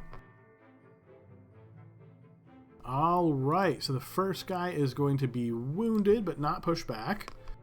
The other two will get pushed back. I thought he rolled 9 damage up above. Why does it say 5? That's the smart AoE doing the calculation of the damage. Yeah, instead of When me he- rolling it through the spell effect roll. Yeah, when he posts it, that's to burn Oh. the spell slot, and then the smart AoE is to apply the damage. Okay. Okay, and I don't know if anybody's in front of me, so he's going to risk trying to step back into this little cubby hole here. If they And- can't see you, they can't attack you with opportunity attacks. That is true. And in his turn, he still looks skittish while he does it, though. All right, he will start his turn in this darkness. 2d6, please, Sarah. Okay. Another 2d6.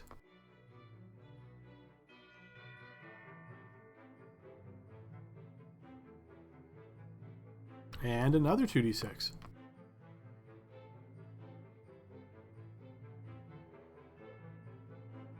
All right, Albert, you'll notice stepping through the darkness is a very wounded, shaggy creature here. As it steps through, you're going to notice in its very pained state, it is in an absolute raging fury as it slashes out at you twice. I will need 2 defensive rolls. All right, first one coming up. I am going to burn a spell slot to shield. Okay, go ahead and post that. Here we are. Okay, that will set your AC +5 to that defensive roll, and that will make it a miss as the creature's claws strike into the arcane barrier. And another defensive roll. Yes, Nice. Once again, blocking that attack. And we move to Sarah's turn. All right, the one that just came out. I'm gonna shoot some of my quick-grown spines at him. Those will certainly connect. Yes, and you'll notice they penetrate right into the creature's flesh, and it collapses to the ground. I didn't see the other ones run out that I was anticipating, so I'm assuming that they have left to regroup.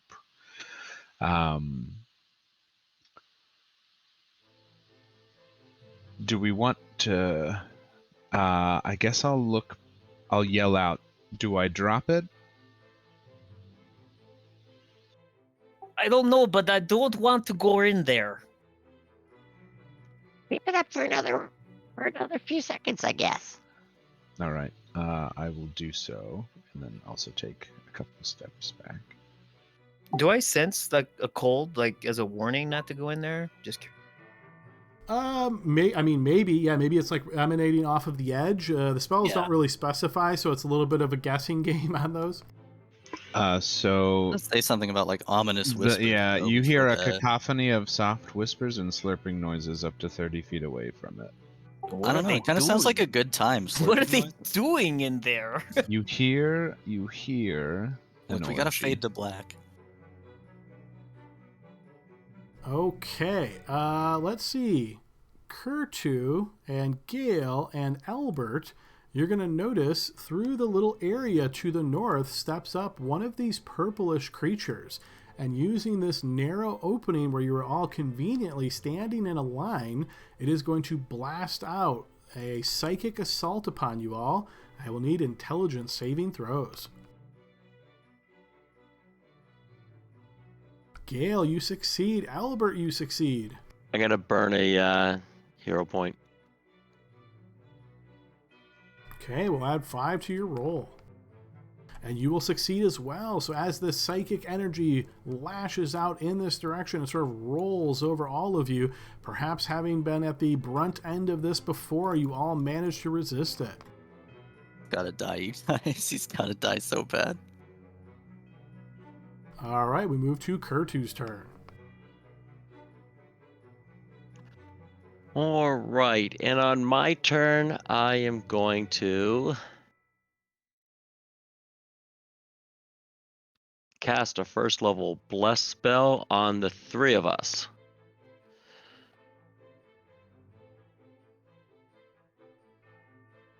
Myself, Gale, and Top Hat. All right, go ahead and add that indicator and update on the sheet for the global modifiers.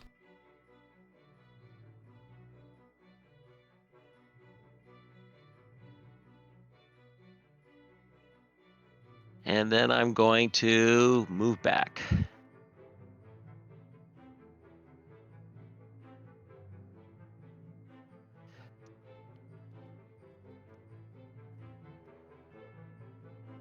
Did you just close the door on us, Bill? No, I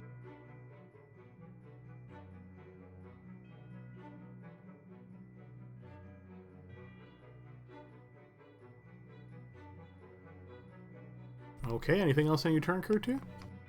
yeah, I'm not trying to stand in front of the door. I'll just stay there. Who cares? I'll just. I'm sorry. Go ahead. No, I was just gonna say, as it looks like they've taken a mind blast, or I mean, sounds like, I assume that there's not a whole lot of. There's visual. another mind flare shooting mind stuff through the wall to the north. I'll go ahead and drop the Hunger of Hadar concentration. All right, drop concentration on that, so we'll take that off.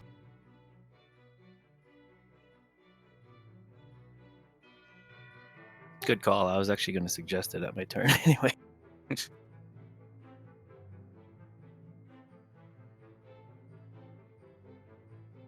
Okay, that is dropped. Our new friend went up north to the side.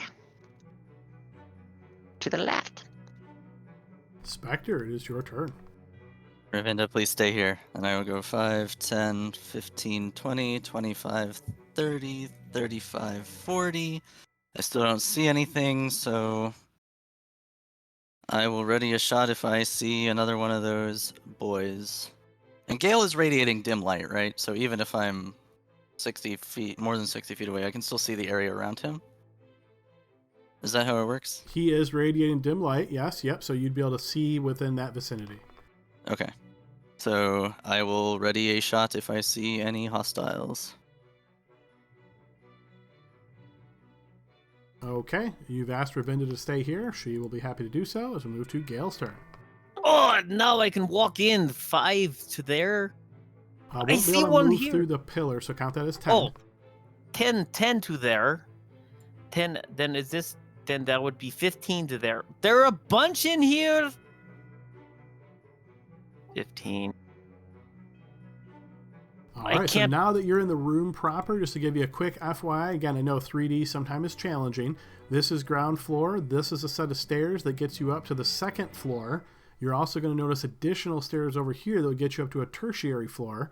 So keep in mind as far as elevation is concerned. Any questions on what you're seeing right now, Gale? Nope. I see this guy is on my ground floor. He I see the is. other. I won't mark it because they don't see him yet. All right, that was 15 to there. Boo.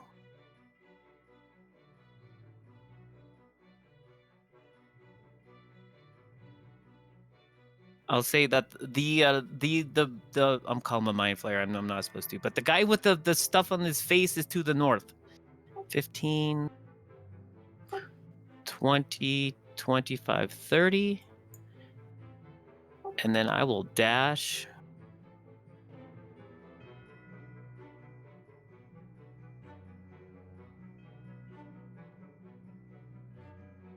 To there. Suicidally, of course. And that's my. I don't have any more. Oh, dang it! Dang it! Dang it! Dang it! Dang it! I have a misty step. I'm good enough player to have remembered that, so I'm not gonna do that. Okay, boo. I'm gonna end my turn there. Okay, Albert. Is this 10? Yes, you can't go through the pillar. Yep. 10, 15. Alrighty. 25. Alright. I'm gonna stay there, but I can't see my cannon. So I'm gonna go ahead and move that. It's 15 feet. There we go. Alright. So Albert, on his turn, he is going to look towards the tentacle-faced creature, and he's going to pull his wand up, and he's going to try to fire a shot off at it.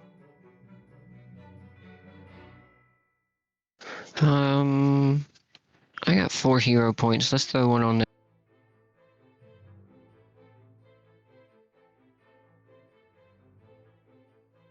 That will certainly connect.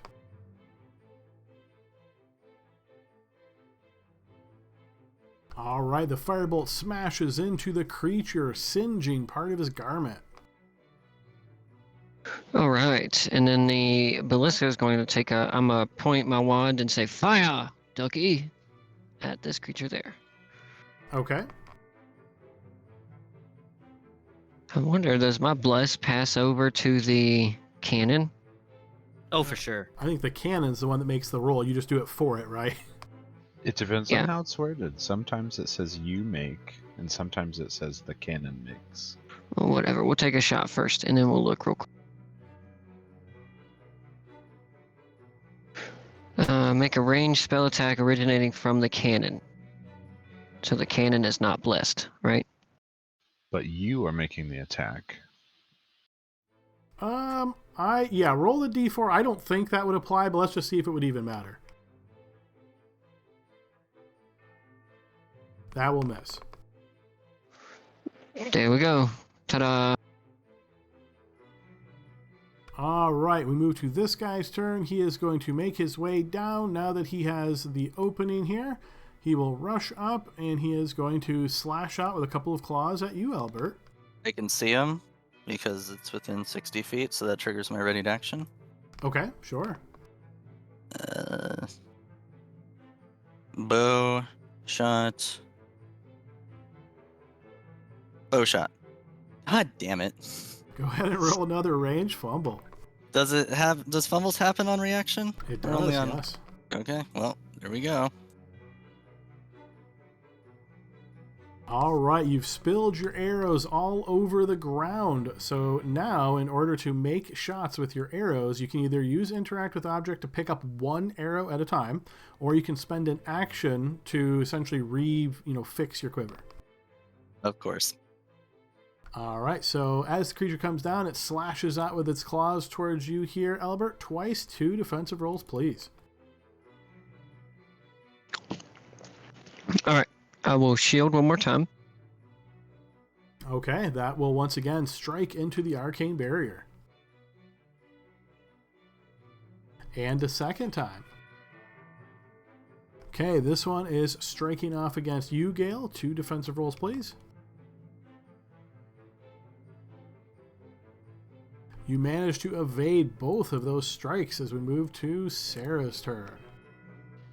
Alright, so I run forward, and as I do, I just kind of start coughing a little. And as I get up next to Spectre, I kind of puke up this little mucus ball, and it just kind of lands in front of us and starts to squirm across the ground, and then as it gets a little bit farther away, it just starts to kind of rise into the air, and as it rises, it starts to grow appendages and a large eye, as I will cast Spawn Aberration. But I will use my Psionic Spells feature to do so.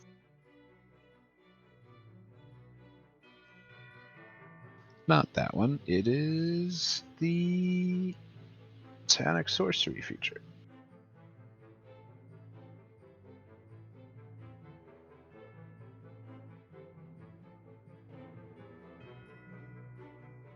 Okay, so you're expending sorcery points to cast this? Yes, so 4 of them since it's a 4th level spell. Okay, excellent. And I think we've got that built in as a token for you that you can drag on, right? Yeah, so as it comes out, it looks like a cute little eye hovering thing. I don't know if you want to Shift Z it for everybody.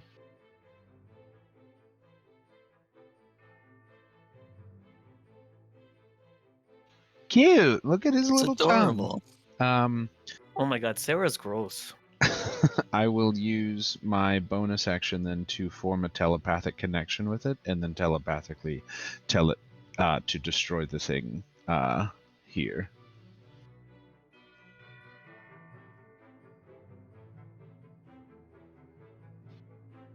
And then on its turn, it will make some attacks. Okay, so it looks like, unfortunately, this is not linked to the sheet, so let me do that real quick. This is the spawned beholderkin, I assume? Yes.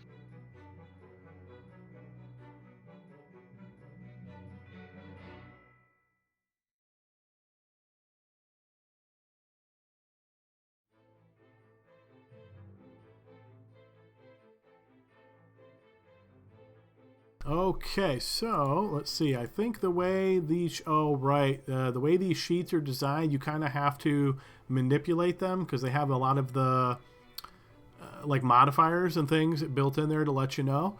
So I think the eye ray should work properly. It looks like that one I've updated based on No, the I made all of these. Yeah, they work.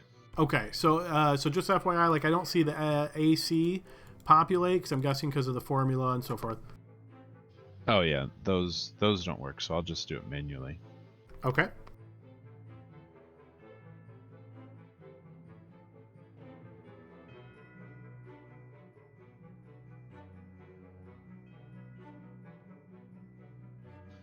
All right, and it will attack with its eye rays and miss. I don't know what type of fumble you would like an eye ray to be. That sounds like a ranged attack to me.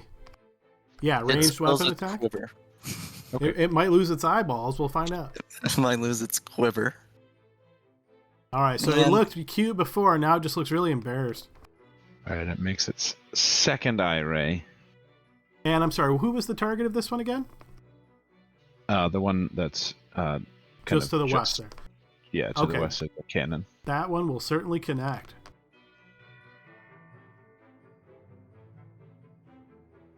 All right, so as the eye ray strikes into the creature, you notice it shake and quiver as it is damaged.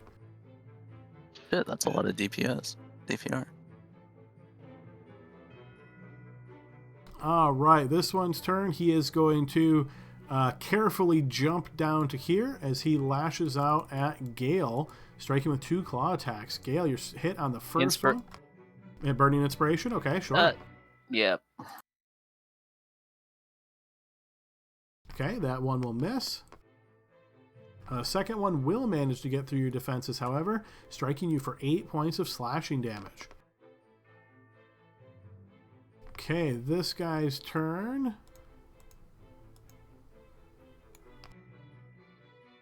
He is going to rush down to here, getting up next to Albert, and then moving around to this side of him. All right, we move to this guy's turn.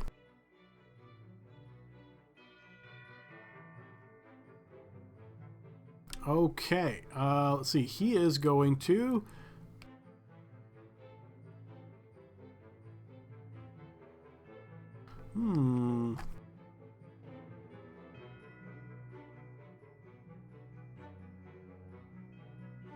He is going to cast a spell. So he's looking towards you, Albert, as he casts a spell. And as he does so, I will need you to give me a wisdom saving throw. Okie dokie. All right, you feel this effect sort of settle on you as it tries to control your mind, but is not successful.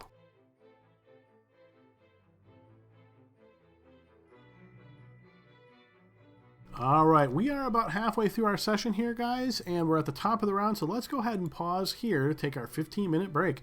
Grab drinks, come back for the exciting conclusion of this battle. See everybody back in 15. Alrighty, folks, we are back to the second half of the session. Group is currently in the middle of a battle, so we'll jump right back into it. Alright, we are at the top of the round with Kurtu. Hey, Adam, Theater of the Mind, can I see this here without taking it any angle shots? From your current position, yeah, you've got full visual on the token.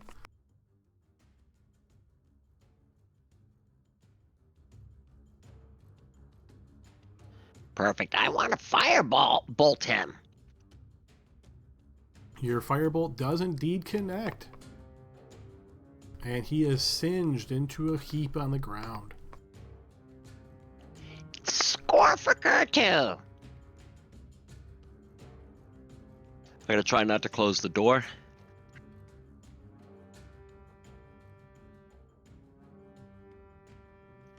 All right, I'll end my turn there. Okay, Spectre. I gotta spend my turn collecting my arrows. Alright, you find all your spilled arrows and take your action to get them all back on the quiver and quiver on your back. That's all I got. I can't see anything, so. Ravinda's been told to stay back here, so she will do that as we move to Gale's turn.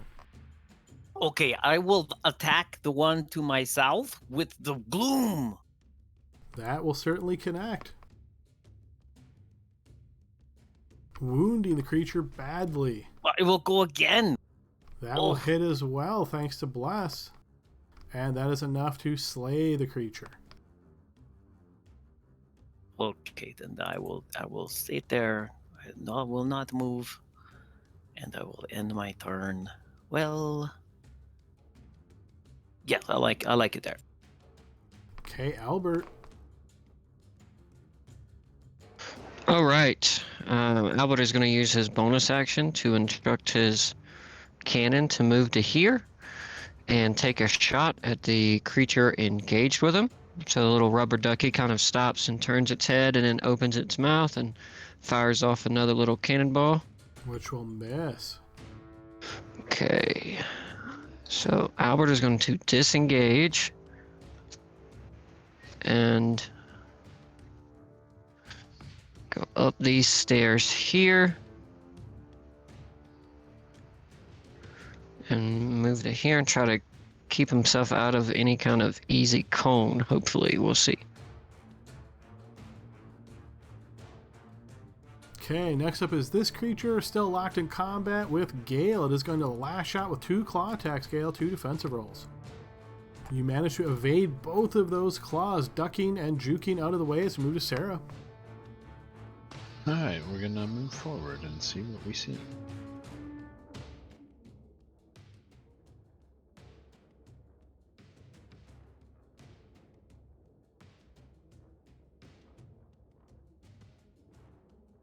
Which is not a lot. Can you give me a better description of what, like, level changes, like, through this little slit are and through the slit up here? None that you can see from your current position. Okay. And it looks like I can see Albert up here. I would say you can see maybe his hand or something like that.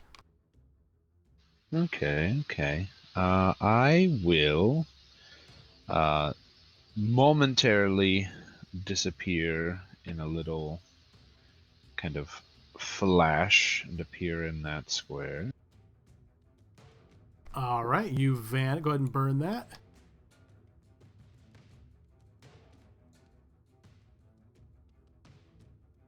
Nice. I was wondering why everything froze up for a second, but cool animation. Yeah, so vary that, and now I can at least see this one. Who's that? Who's behind me? It's me. Calm down. Okay. Now, it looks like that did not burn the spell slot. That is an actual spell slot, though, right? Well, it's If it's from the Fey touched ability, he gets to use it Yeah. once without a spell slot. Yeah, it's that. Okay, gotcha. I do this all the time in Victor's campaign. It pisses him off a lot. Well, Yeah, we'll just we'll set it up after the fact so that it's still burnable for you moving forward. okay. And then seeing this lovely little creature here, I would love for it to hopefully fail this saving throw. I will mind sliver it. Whoops, sorry, ignore that. Wrong button. Mind sliver. Okay, yeah, go ahead and post that. Is it a spell effect roll? Yes. Oh, it says that I don't have a token selected, but I do.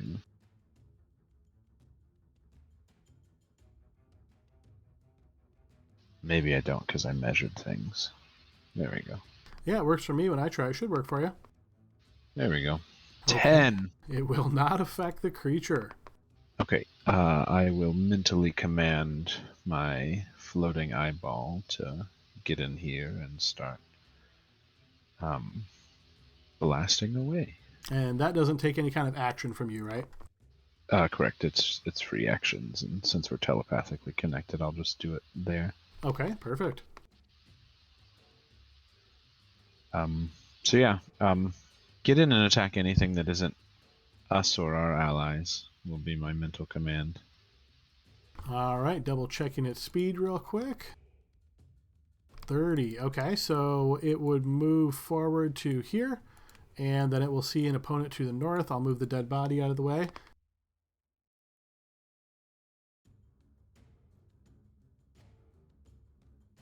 That'll hit. Wounding the creature. Second one hits as well.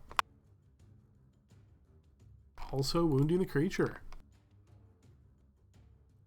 All right, the creature's turn. Yeah, it didn't like that, so it's going to step up and slash out at the Beholderkin.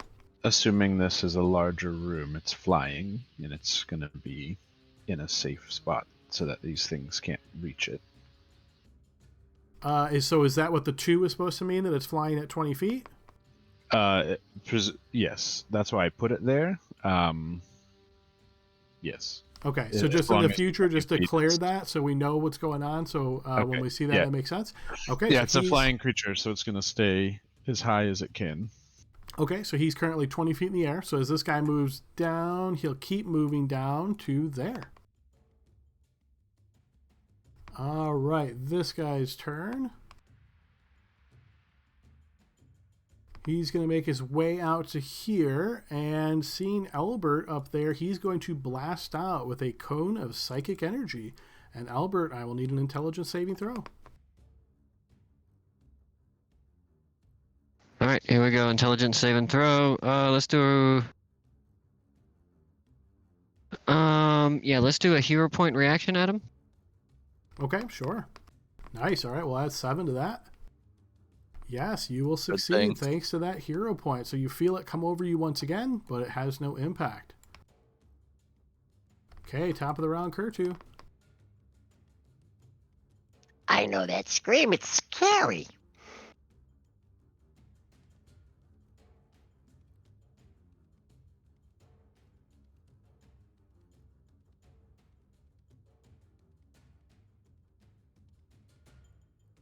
Hey, Sarah, where is everybody else?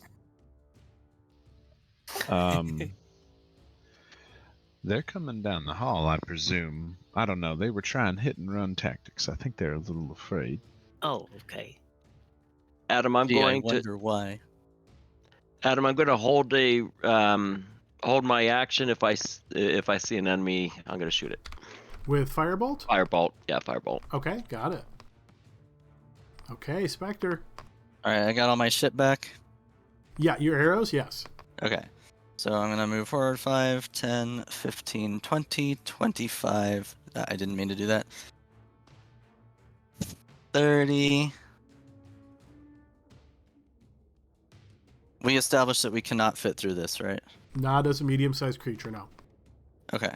Then I will... I still don't see anything.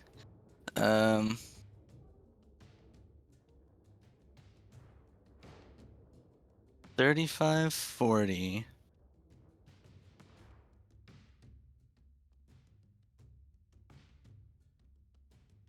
I like how both you and Kurtu are standing on the fallen enemies, and I imagine have this really like victorious looks on your face. Not quite victorious, I would say. Kind of, oh fuck, what are we going to do now? I'm gonna... There's still no light sources. So, right? I'm not looking at any, like, torches burning over here or anything. No. Okay. No,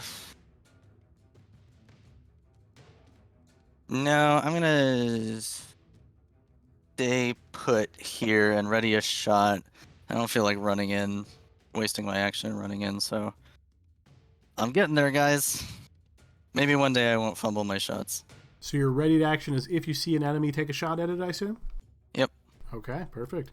Ravinda, noticing you get out in front, will come out here and try to make sure she's well away from you with her light radius, but just kind of watches on from afar. Gale. Well, they better hurry. This is on the one to my north. I'm trying real hard. That connects. Wounding the creature badly as the blade slashes through its chest. Second hit also connects. And that's going to be enough to slay it as it drops to the ground in a bloody heap. Okay, Albert. All right, Adam. I'm sorry. After I threw my intelligence save, my kid asked me a question, so I didn't see where the attacker of that, where the mind flayer went off to. Could you just show me where I Sure, saw him blame attack? it on a kid. Now I've got to tell you, don't I? Okay, it was here, and you saw it go east from here. You don't know exactly where, but you lost vision there. Okay, perfect. Yeah, I almost fell over her shoes, so yeah, I had to do a little bit of a scold. All right, here we go. 30 feet. Okay, I can see it. Let me do a little corner to corner. Yeah, I think I could remember, go. anytime you're measuring, please measure on the hide mode, so only you see it. Gotcha.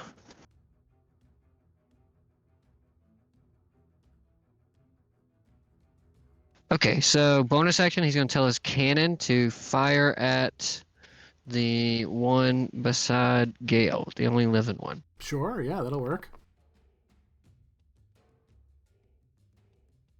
That'll certainly connect as the blast strikes it right in the back, wounding it. Does it get your arcane firearm? No, just me casting an artillerist spell through my, or an artificer spell through my wand. Okay, I should remember that. So just applying the 12 as it wounds the creature. Cool, and then firebolt against that creature there. For pinging, I didn't mean to. That'll certainly connect as it slams into the creature.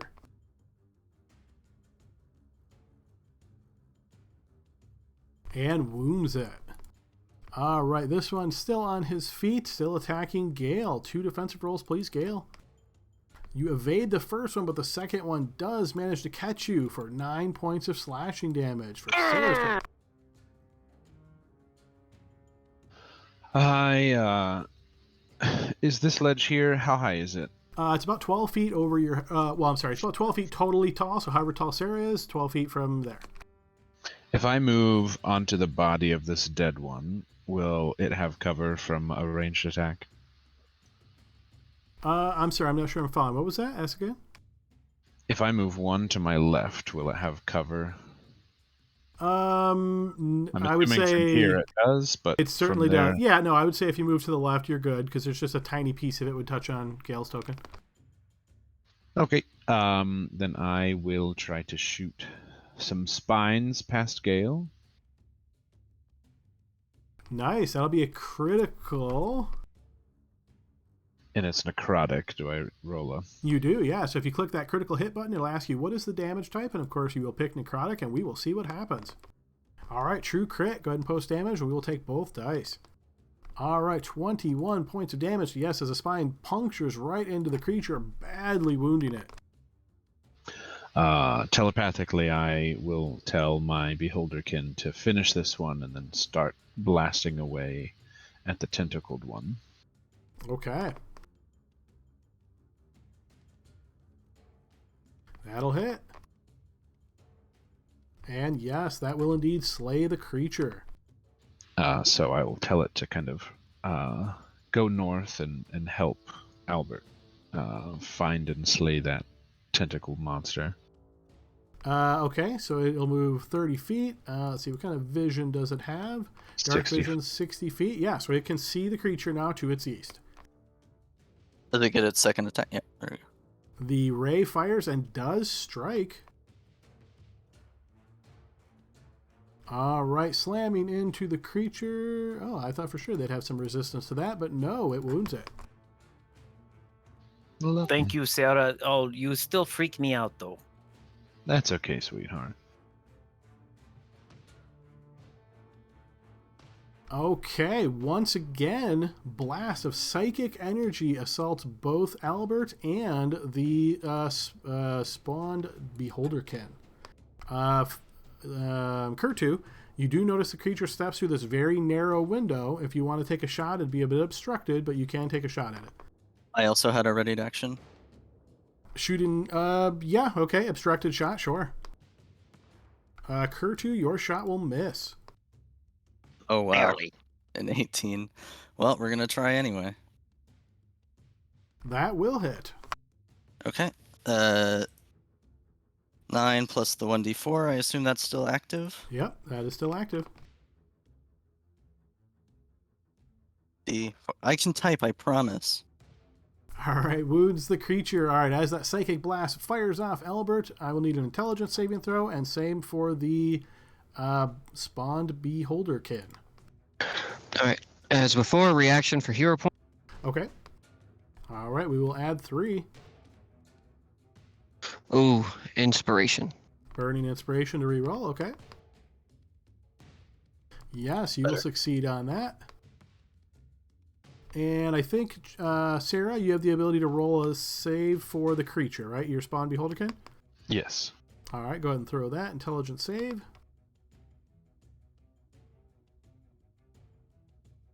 Okay, he will fail that. I notice that he is immune to psychic damage. However, he will be considered stunned. All right.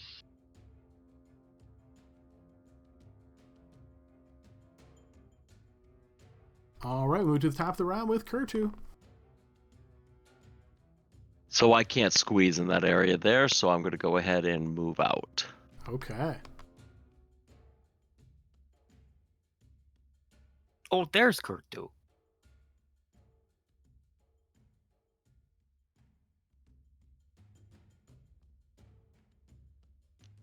All right, I'm going to go ahead and blast him with Firebolt.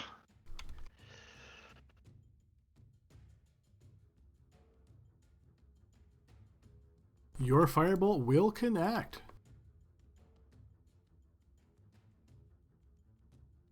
Wounding the creature. All right, I'm going to sorcery point that for a another shot at it.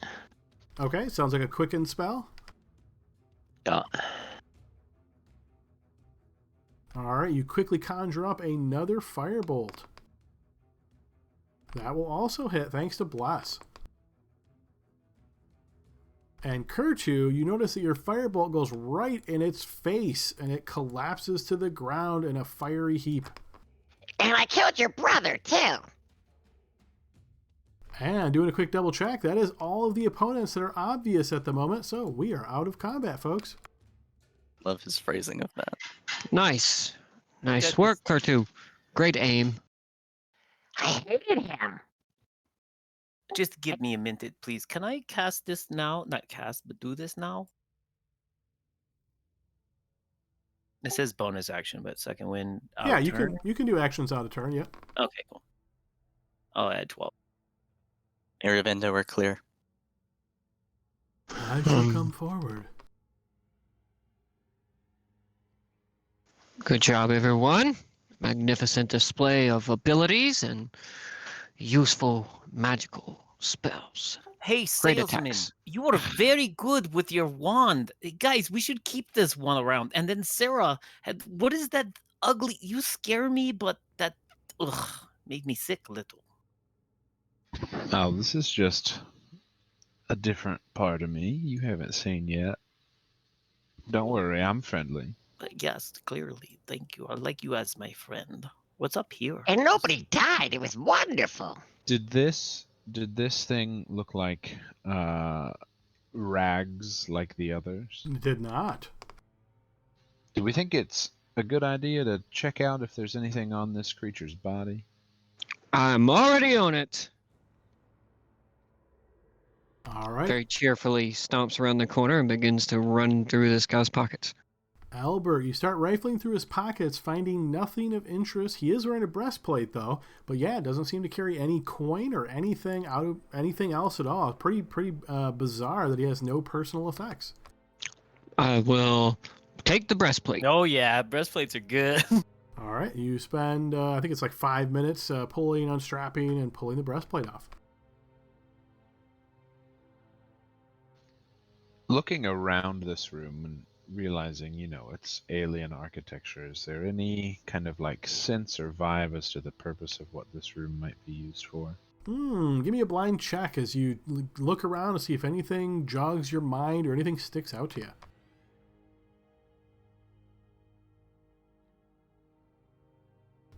I would say with that roll, you recognize to the west that this large pool of this viscous liquid with the kind of pillars coming out around it looks like some kind of area of importance. You're not sure what exactly this would be used for, again, because of how alien this really is. It seems very strange and otherworldly, but that area seems to have some kind of significance to it based on its size and its prominence in the room.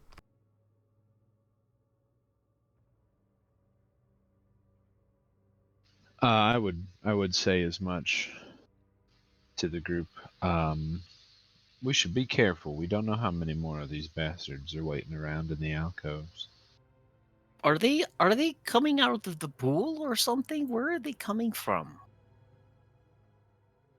It's a great question. They seem coordinated, but they kind of all seem to be at their task, right? They all have jobs to do.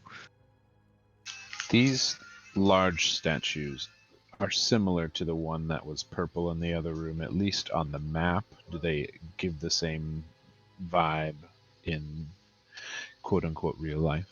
They look identical except for larger size, and they're not glowing that purplish energy. They look like simple stone.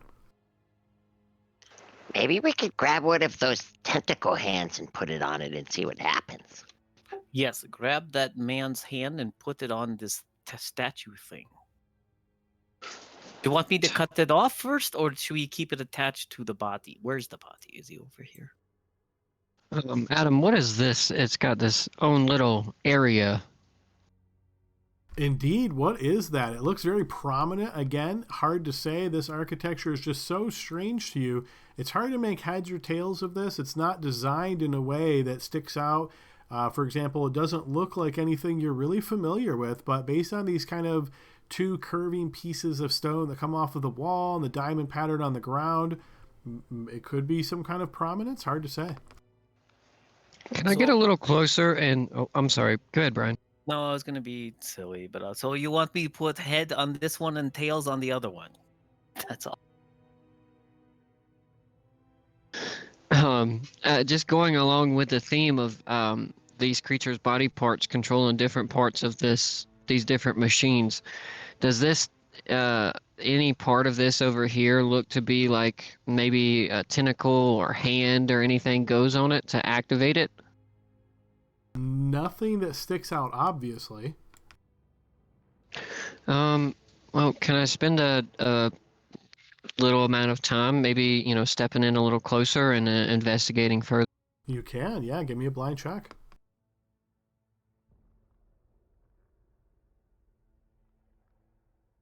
There are no slots. There's no indentations like there were on the door. Probably the best thing you're able to divine here is that this almost looks like some kind of a standing area where someone would have a hand on either of those as they sort of purview the room to the south. Why anybody would do that, though, you're not sure.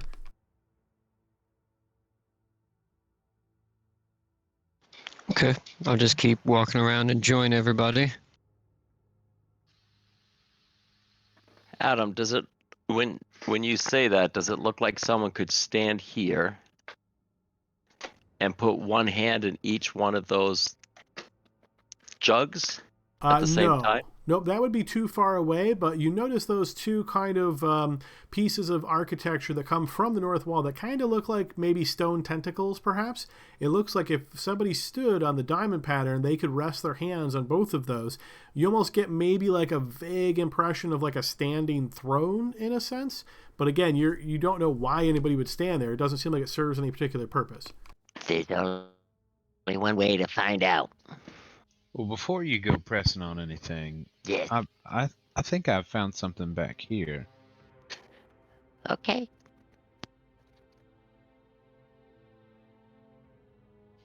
Hard to tell. Could be a treasure hoard, could be a bunch of flowers.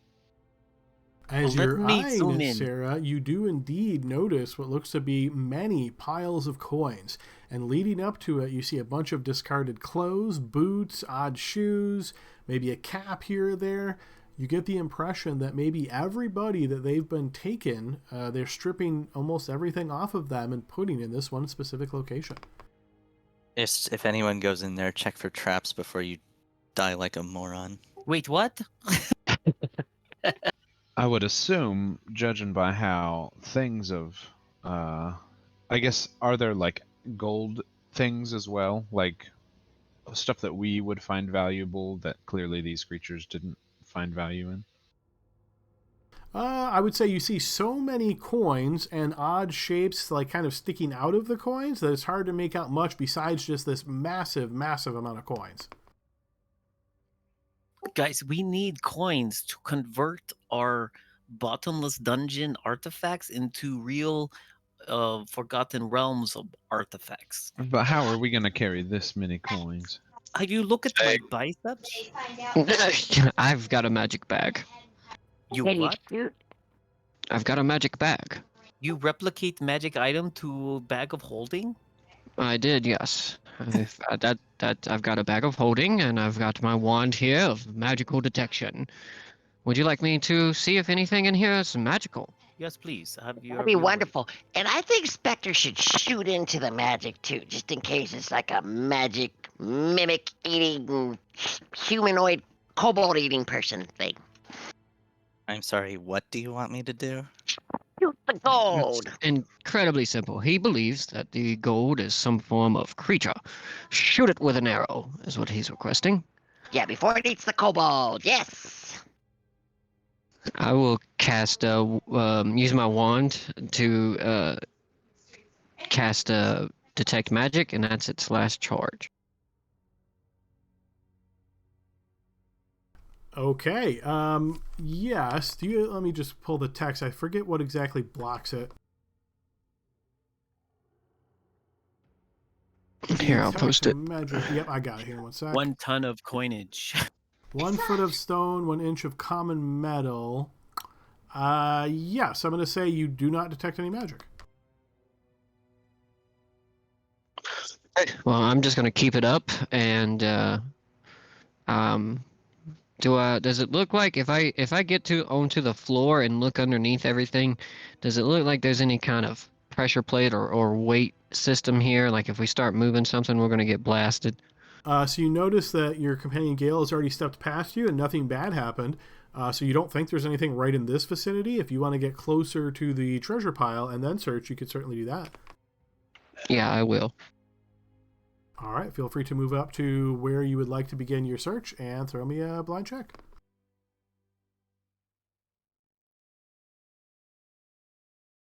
You do not detect any signs of pressure plates, tripwires, anything like that. This area seems clear of traps.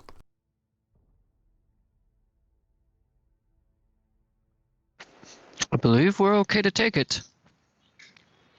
Should we just begin taking it? Yes, we should. We I would. absolutely Yep. should. Mm-hmm. Okay, I'll step there. Did someone shoot it with an arrow? No, no one's no one, Kurtu, just so you know, no one really listens to you. You did. You did when I killed the creature. That was good. Are you telling me the little one is not the leader? Well, in name only, and mostly I don't really know who leads this place, but I'm out of the way. If you want to shoot arrow into gold, I will pick it up when you discharge such arrow. No, that's okay.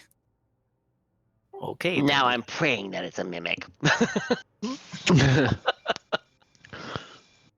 Gale, Oops. as you step forward, you notice first the sound almost of like lightning crackling. It's very quiet. It's almost like at the very lowest sound that you might be able to hear. And a voice suddenly hits into your mind. You realize this is not audible in the area. It's not something that is unspoken. It's as though somebody is speaking directly into your mind. You do not have time for this. You must finish. You are needed. Okay, but needed for what, mind speaker? Give me a blind check here, Gale. You focus your mind trying to speak back to this voice, trying to communicate with it, and a vision suddenly comes into your mind of an older man with grayish hair. He has this kind of elaborate, maybe a dark brown robe with artistic kind of designs upon it, long flowing grayish beard. And so kind of this vision just is in your head at this point. You're pretty confident nobody else can see this. And you see he sort of lowers his eyes at you and he says, "The Shogun has requested your presence. You are needed. You must finish." What? Okay. Do I recognize the face? It's not Marin or anything, is it? No, you do not recognize this face. You have not seen this person before. So one more question, oh powerful mind speaker. What am I needed for again? You hear almost this like harumph sound, and then it seems as though once again you hear that sound of the electricity or lightning, and you realize you are no longer speaking to this person, no longer connected mentally. Well, then if I hear lightning, wait, Albert. So hold on a second. So I took one step forward, 5 feet square to the north, and I heard and seen a person, old man, talking to me saying we're needed to go somewhere, and I couldn't tell. He sounded Korean or something, but then I didn't know where, but we needed to go somewhere. And then I heard lightning, so I don't think we should go further, because what if lightning crashes on us? You know, that's a great thought there. You know, I can heal you.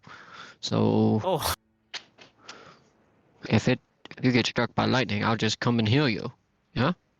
But that's a lot of money to just leave there because you heard a voice in your head. Can't that other lady, doesn't she speak to people in their heads? her name's Sarah, and she's scary, but she's friendly, and I guess she's not friendly, but she's definitely an ally to us, and she's very scary. Yes. Well, did the voice threaten you? Well, no, it was more like we need to be in the hurry to finish what we were here to do, and that we need to be in front of somebody, and that maybe basically warning me pretty indirectly not to go any further because I heard crackling of lightning. That does sound like an intimidating thing to put in front of the treasure, but remember, we're not really part of this place. You said he called you Shogun, or said we have to see the Shogun? Yes, Do you know what that is? I don't know what that is. No, I don't. I don't know. You have a gun that walks around like a duck. I have not seen any other Shogun than that gun. It's not a show gun. It's Shogun.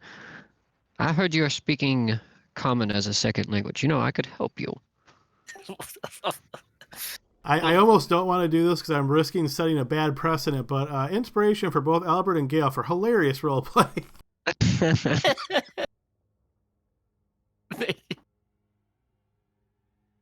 Thank you.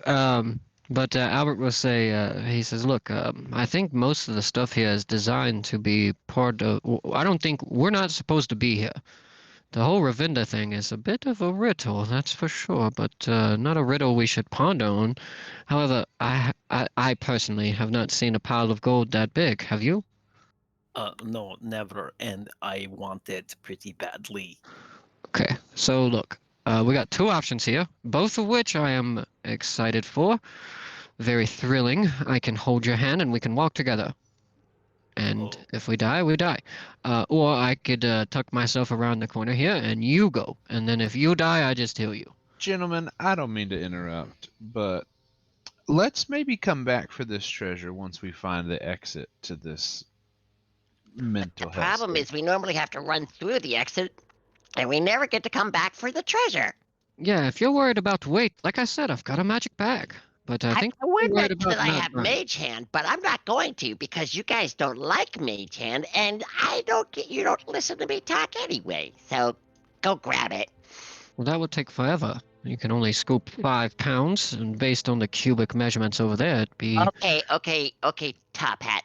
But then at least if I did have Mage Hand, and if you were listening to me, at least we would see if it would go and grab the Mimic, or if it would grab gold. yeah. Sure, try that. But, I don't think we should leave it. I like it. It's nice, it's shiny. So, Albert, we were here the very first time we came in here. We left a bunch of gold in the chest by that one warlock guy who zipped around everywhere.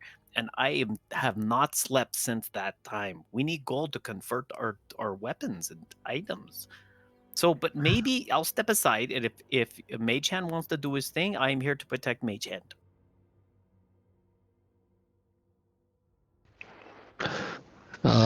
Fearless leader, small dragon man. Please hear use you. your... Fearless leader, small dragon man. Please use your magical hand to scoop that gold into this magical pouch. Please. Well, at least I try it once and see if it works. That I did that in college a lot. All right, Adam, I'm going to try to grab some gold or whatever I can see with the Mage Hand.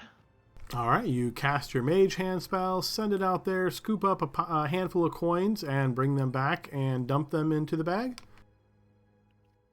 I will bring them in front so they can see the gold. Okay, yeah, it looks like a combination of copper, but mostly silver coins. Also, not to hurry you all along, but there is some large creature that's living in that green bucket up there at the top of the platform. More things to kill? Now I am clearly torn. Yeah, potentially, or to be killed by. There's always options. But so the gold looks real, so I'm going to, as they say, risk it for le biscuit. All right, Go up with you. I'll try to grab a handful, Adam. Yeah, there's quite a lot here. You realize as you're estimating the size of this treasure pile, there is a ton of coinage. Okay, I will sheathe my sword and I will help. Yeah, as we're picking through, I'll still hold my wand in the air and see if anything will pop up for detect magic before it goes away. All right, so just based on time alone and the quantity of stuff here, you're thinking this is probably going to take you over an hour to collect all this.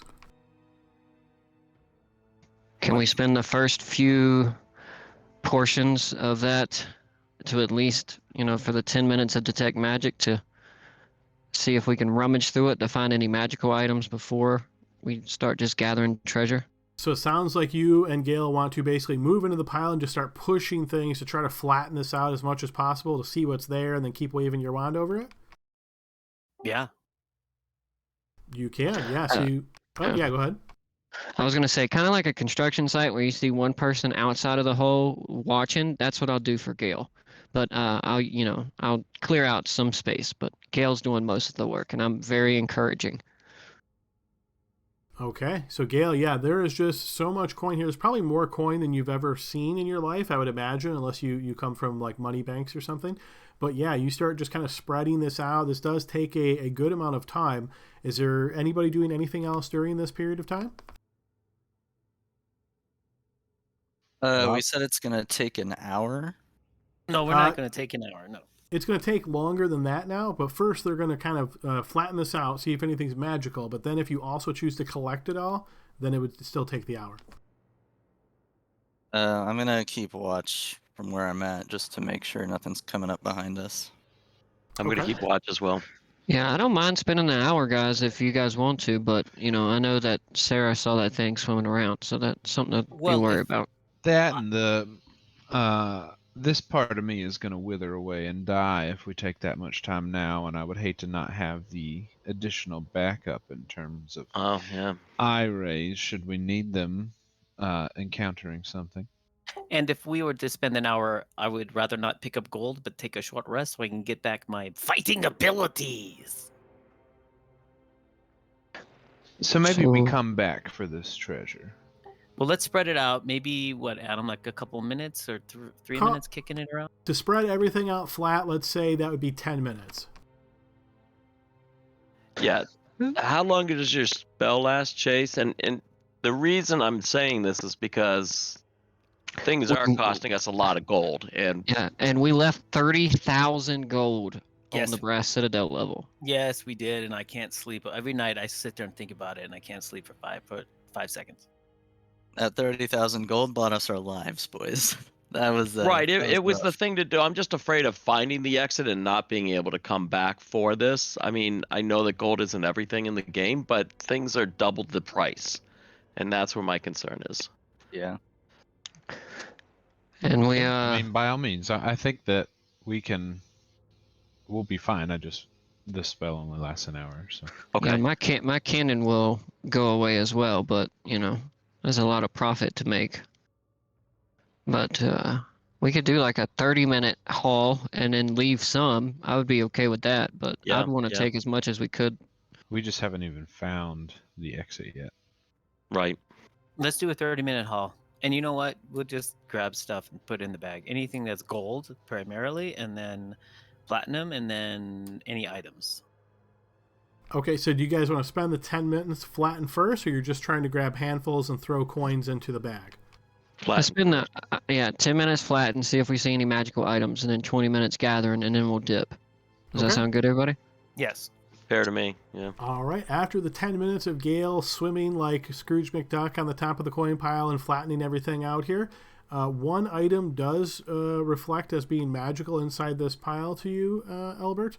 You can see that there is a small case, maybe about 6 inches long and about a foot wide, something like that. And it's got like a strap with a toggle that is tied down. And it is detecting as magic coming through this thin amount of leather that is the case. Oh, transmutation magic? Is this the Fanboozle? Does it give me the School of Magic, Adam? True. I'm going to say transmutation, sure. Okay, yeah, I'll say transmutation. I don't know what the hell a Fanboozle is, but that may be it there. Small case, magical, transmutates things. Yep, put that in the bag. Make sure that goes deep into the bag, the very bottom. That's why we're here. Okay. Does it look like a crossbow case? It does not. 12 inches by 6 inches, like a wand case. Did you open it? Or are you just going to throw it in the bag? We're in the hurry. This is what we are looking for. Trust. I think so. I'm not that smart, but this fits the description of something the reason why. And there is a lot of gold. All right. Okay, while they're just throwing things in the bag, I'm going to scour this room to see if there's anything that looks like it might be appropriate for that purple orb that we found. Appropriate, meaning you're trying to see if there's anything that looks similar to that? Or just like that would hold it, or it would be like a key for anything like that. Okay, blind check as you spend that time searching over this very large room. Kurtu, did you have something you wanted to do as well? Yeah, I was just going to say, now that Kurtu sees it's safe, now that he sees he doesn't need to manage the area, he'll go ahead and help try to put some of the gold into the bag or whatever. Okay, all right. So you guys have identified this case, and you see just a ton of coinage here. Also, things that stick out to you. There is a leather cap tooled with some noble imagery. a wooden puzzle box that seems to be engraved with a coat of arms, a marble bust that looks to represent some kind of monster with garnets adorned in it, a small shape that looks very strange, almost like a, I guess so you could think of this as a piece of art that is made out of platinum and porcelain. So primarily porcelain and adorned with platinum. There is a brooch that is engraved with some strange symbols, and then a whole load of coins. Yeah, we'll just grab as much as we can in the next 20 minutes at him, and then we'll leave. So all those items plus the gold and platinum, yeah. Okay, so if you're willing to spend 20 minutes collecting stuff, that will be basically a third of the treasure pile. So I'll give you all the items and then 1/3 of the coinage. Okay, I'll put that Okay. in my inventory here in my bag of holding thing.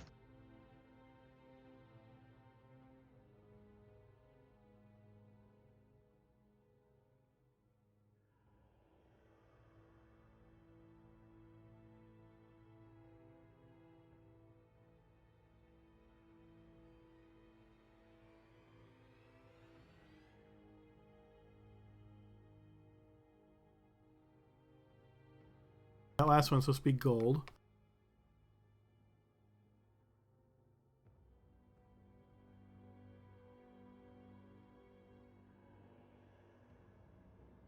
Okay, so again, the first number is copper, second silver, the third, the 911, that is gold, and the third is the amount of platinum. You can round all of these up to the nearest whole coin. Okay, I wrote down all of those totals, guys. I got all of the items, and I got the small case all written down. Great, let's go. Okay, so Sarah, as you spent a period of time looking around this room for anything out of the ordinary, as you get closer towards that pool, you can feel almost like a psychic disturbance. Think of this as sort of like something scratching on your brain. It resembles to you a momentary effect or feeling you get when you make a telepathic connection with somebody, but it feels immensely powerful, as though it could squish your brain in an instant. Alright, so we're not going over there. Nothing else in the room looks like any kind of slot for the purplish orb. Nothing sticks out to you as you're trying to be very careful with how close you get. Alright, lovely. Yeah, I think with that feeling, that kind of psychic overwhelming, after I felt that, I would just kind of wait outside this room.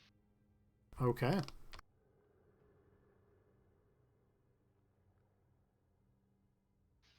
I'll let them know. I'm just gonna be outside. Don't get close to the pool. You'll die. Which pool? This one? The one that we've talked about, yeah. Okay, that one up there, right? Like, guys, we're going next to Sarah. She has an intuition of something to kill us.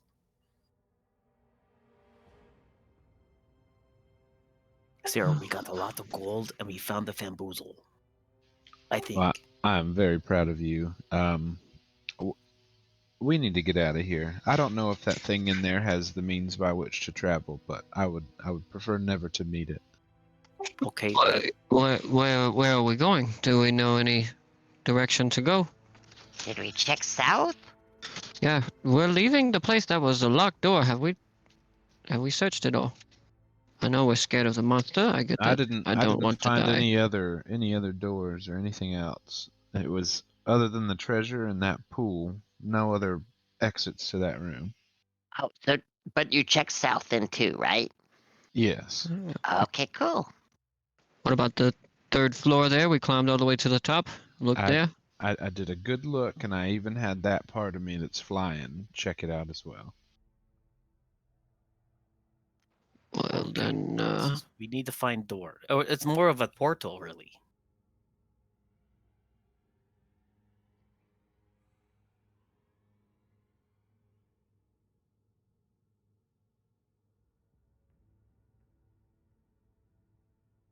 All right, as Keep you guys jumping. start making your way back and rummaging through your minds of anywhere that you could have gone that you haven't been yet, There's a few maybe corners or things that you haven't been to, but you're struggling to figure out where this portal on the ground, assuming it looks the same, would be in the areas you've already discovered. Have we gone up here to the north? Oh, never each, right? We to the northeast. Wasn't that where the big tentacle monster was? A path Oh yeah, to it? you're right.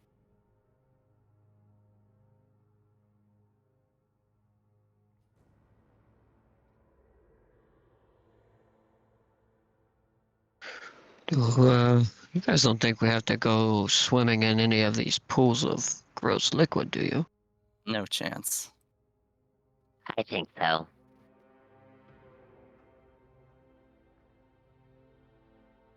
Can your flying There's thing go in the water?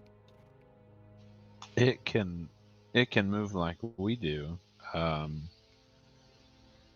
It just kind of propels itself with psychic energy through space. So I'm Yeah. assuming it can swim, though I don't think I've never asked it to. we've gone down here, have we? It's all sort of connected. This does look familiar to me. Is this where the Yeah, that's where this the is- dead bodies This were. is where we initially came out.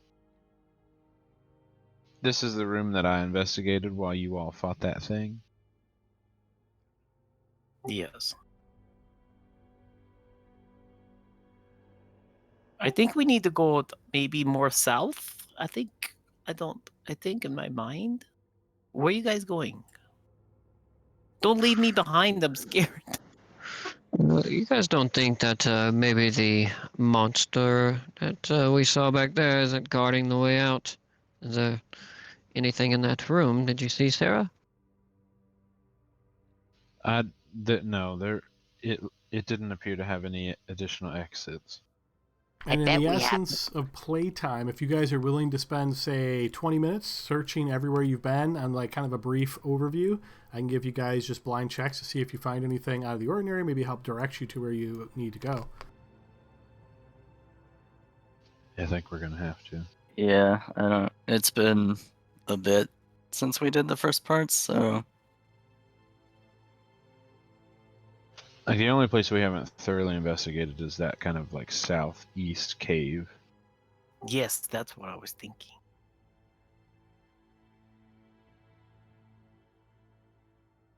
But I'm also wondering if maybe we need to do something with that purple or blue ball or something too. So, Gale, Albert, Kurtu, Spectre, your minds are filled with images of sugar plums and treasure, and you don't find anything. You're pretty distracted, in fact, meaning you all rolled terribly. and What? that doesn't sound like us, actually. Are you Sarah sure? did a little better. Yeah, searching through this area, spending that 20 minutes, you don't find anywhere that you've already been that could contain this shape that you're looking for based on what your companion have told you. You're confident that it is somewhere through the door that you guys had to go through with the indentations.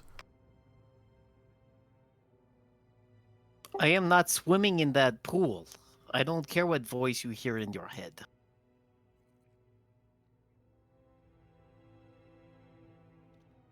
That room just seems special, though.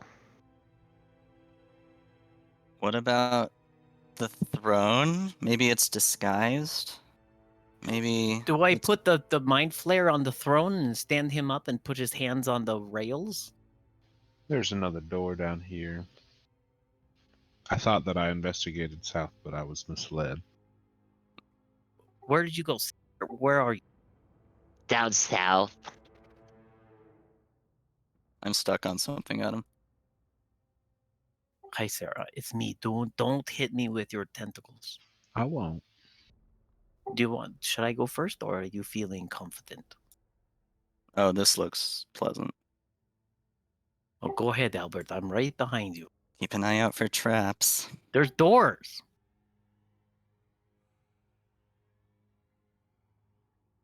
There's a portal down there. Is that the portal?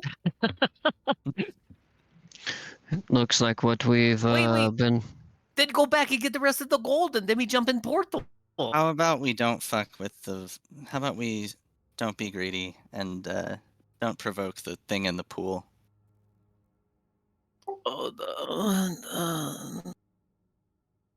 You got all the items, right? We got a shitload of money. We don't need all the money. Can you get back there without having a brain? What works Yes. for me? Is there any way to use magic to retrieve the rest of that gold without being in there?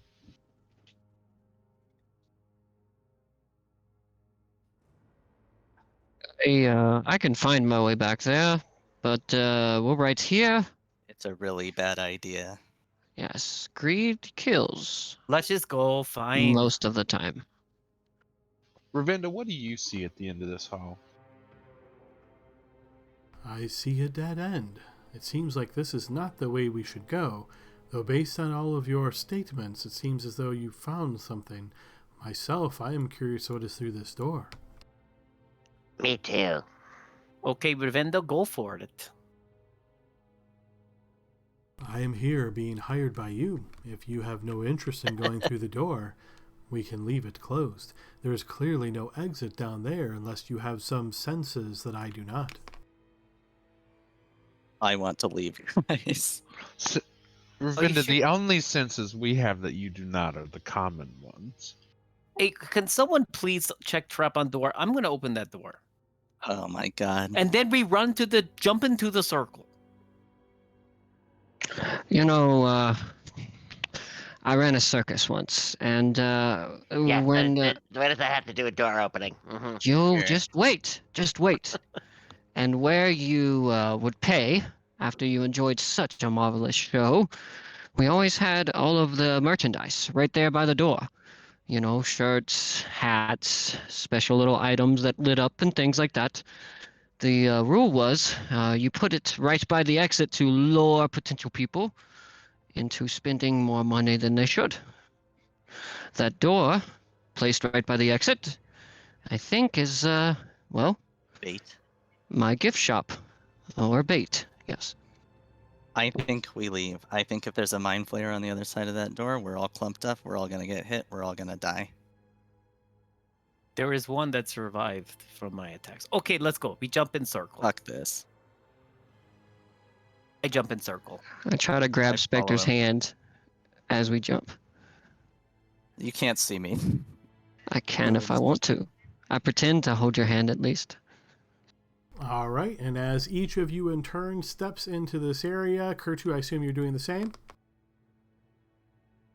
I mean, he better. We already did. He can stay if he wants to. Hey, Kurtu, what's behind that door? Go, guys, go. We are already gone.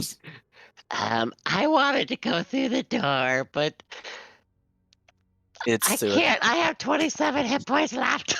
Yeah, you're still bleeding. The We DM should will leave. tell us. The DM will tell us how bad we fucked up. I but just look at it like Adam is the DM. He's like, I put this in here for you guys. I put I this in here choose for life.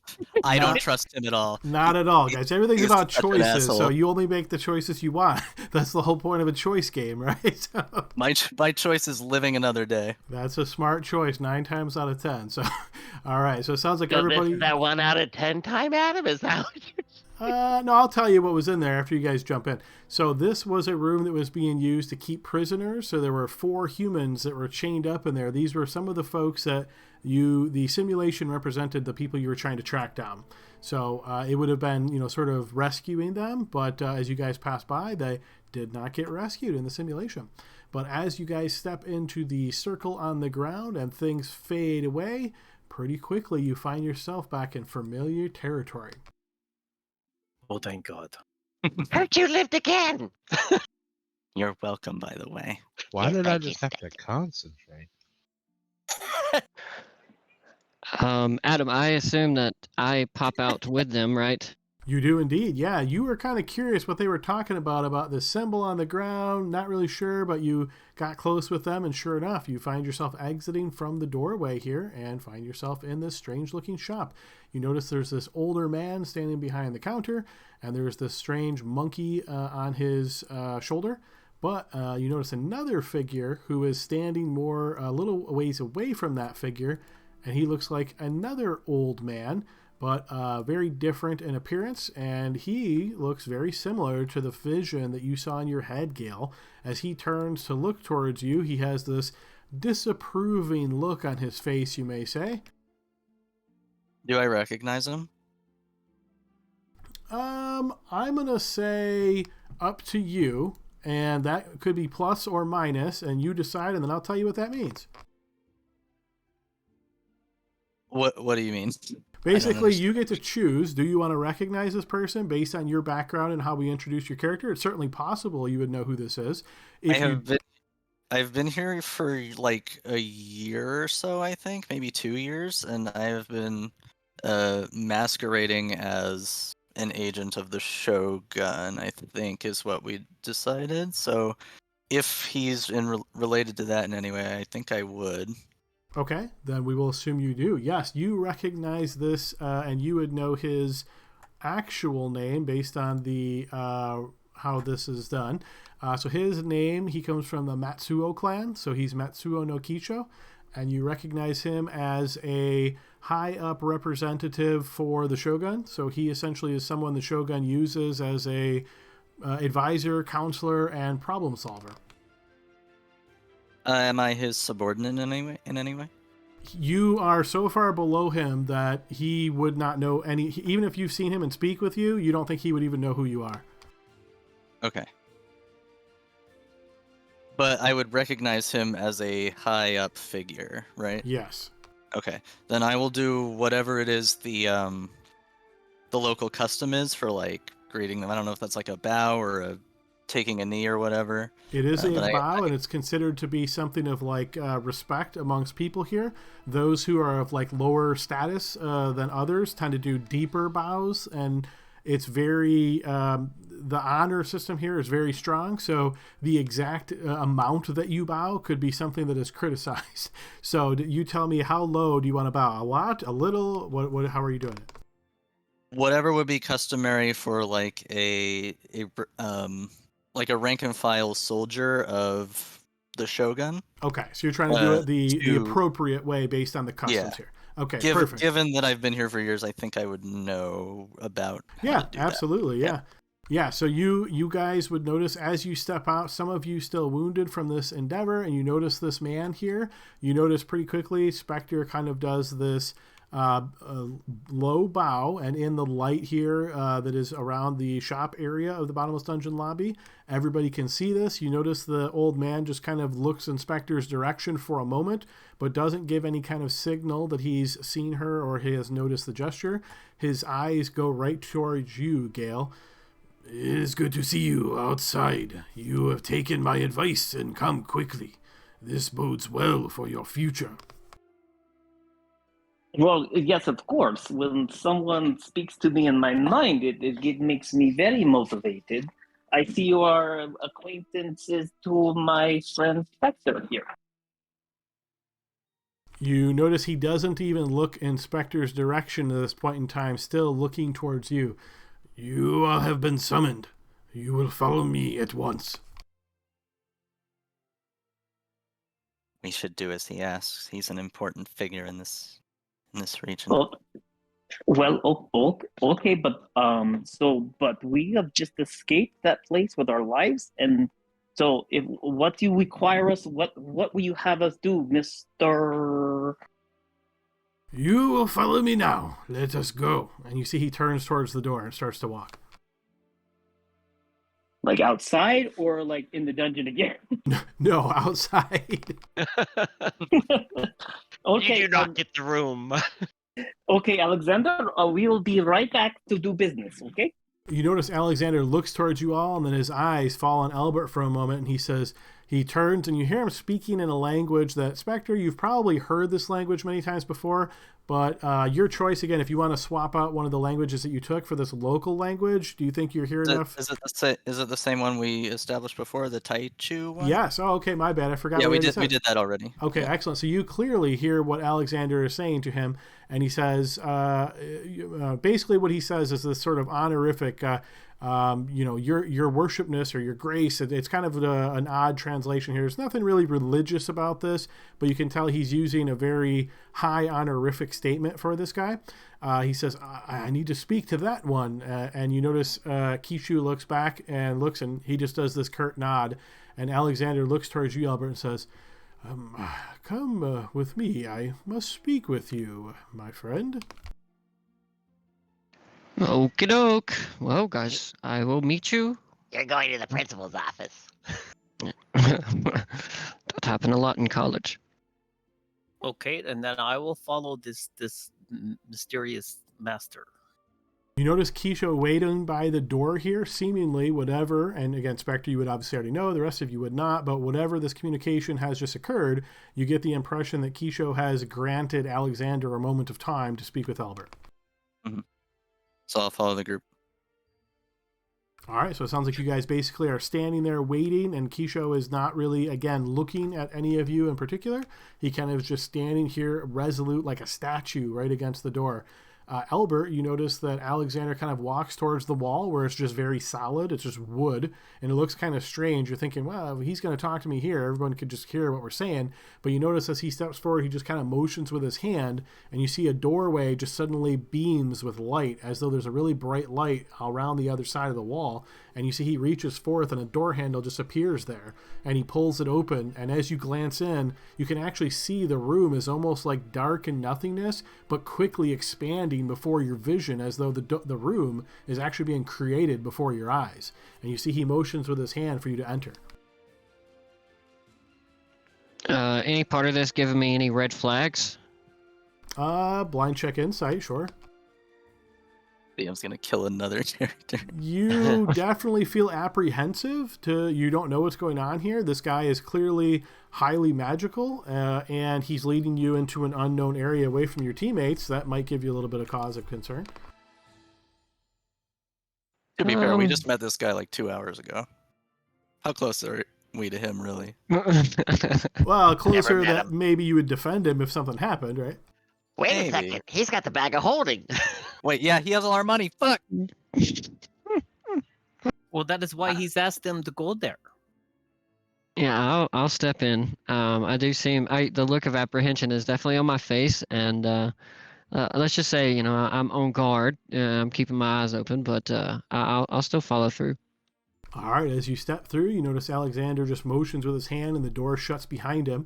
And you can see that light that was on the first side as you're on the other side of the room. It kind of winks out at this point as though there is no light at all on the other side. And you're just in this fairly dark room. You see he looks towards you very solemnly, almost sad. You see his eyes kind of droop a little bit as he puts a hand up towards these long braids off of his beard. I have some very disturbing news to share with you, my friend. I'm afraid to say you've come from the Bottomless Dungeon. Have your companions told you anything about it? Well, they said it's kind of like a simulation. I don't know that. You've talked to my friends, right? I don't know if they gleaned too much of what it is. Why? This is true, what they have told you. It is indeed a simulation, and I'm afraid so are you. Oof. So, is all the money I found simulation as well?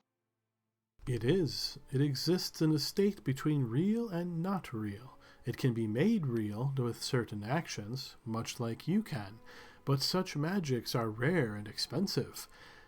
If you should leave this place without having this magic bestowed upon you, you will find in a random amount of time you will simply cease to exist. Okay. So I could technically just not do anything and keep going, and then I would just poof away. There's not quite a poof, but yes, you would be gone. So what do I need to do to stay? It just so happens that I can mix an elixir of permanence that will grant you reality. It will make you real. If you should ever encounter the real version of you, however, this would cause very strange occurrences to happen. So if you see anybody that looks just like you, I would recommend avoiding them at all costs. Okay, he's AI generated. Does it cost me anything to be converted over? It does. Such magics are rare and difficult to find the components and energies needed to create such a permanence elixir. And what about the money? Those folks, they seem to obviously need it quite well. What would that take to convert the money for them to be able to use it? Less expensive that. Solid objects are easier to make real than people are. That's much more challenging. But if you wish to spend it here at the Bottomless Dungeon lobby, I will give you full credit for it, as it is used in the Bottomless Dungeon. If you choose to take it out of here and out into the world, as I said, after a period of time it will simply cease to exist.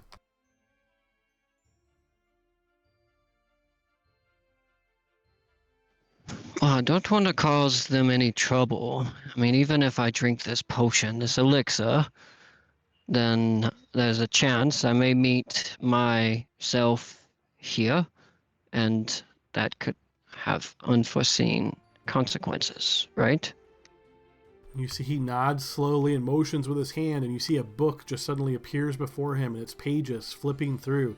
And he just kind of eyeballs it as he closes one eye and leans real close to the text and blinks with his one other eye. Yes, it is possible. Based on this simulation, it looks like it took place about 37 years ago. So the real Albert Eleganza would be much older than you are now.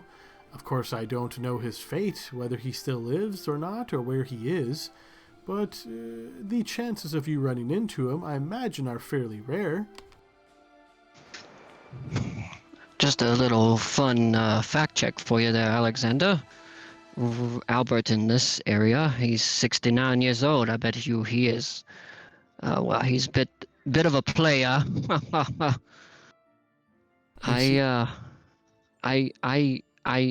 I don't want to be a burden. Even if it's a small chance, there's a chance that I could really cause these guys some issues. And everything I hear from them, well, there's some kind of mystical dragon they're trying to fight, and they need this big bag. But, well, before I go back, can I say goodbye? You can do as you wish, yes. And you notice he motions with his hand, and that door just suddenly opens once again.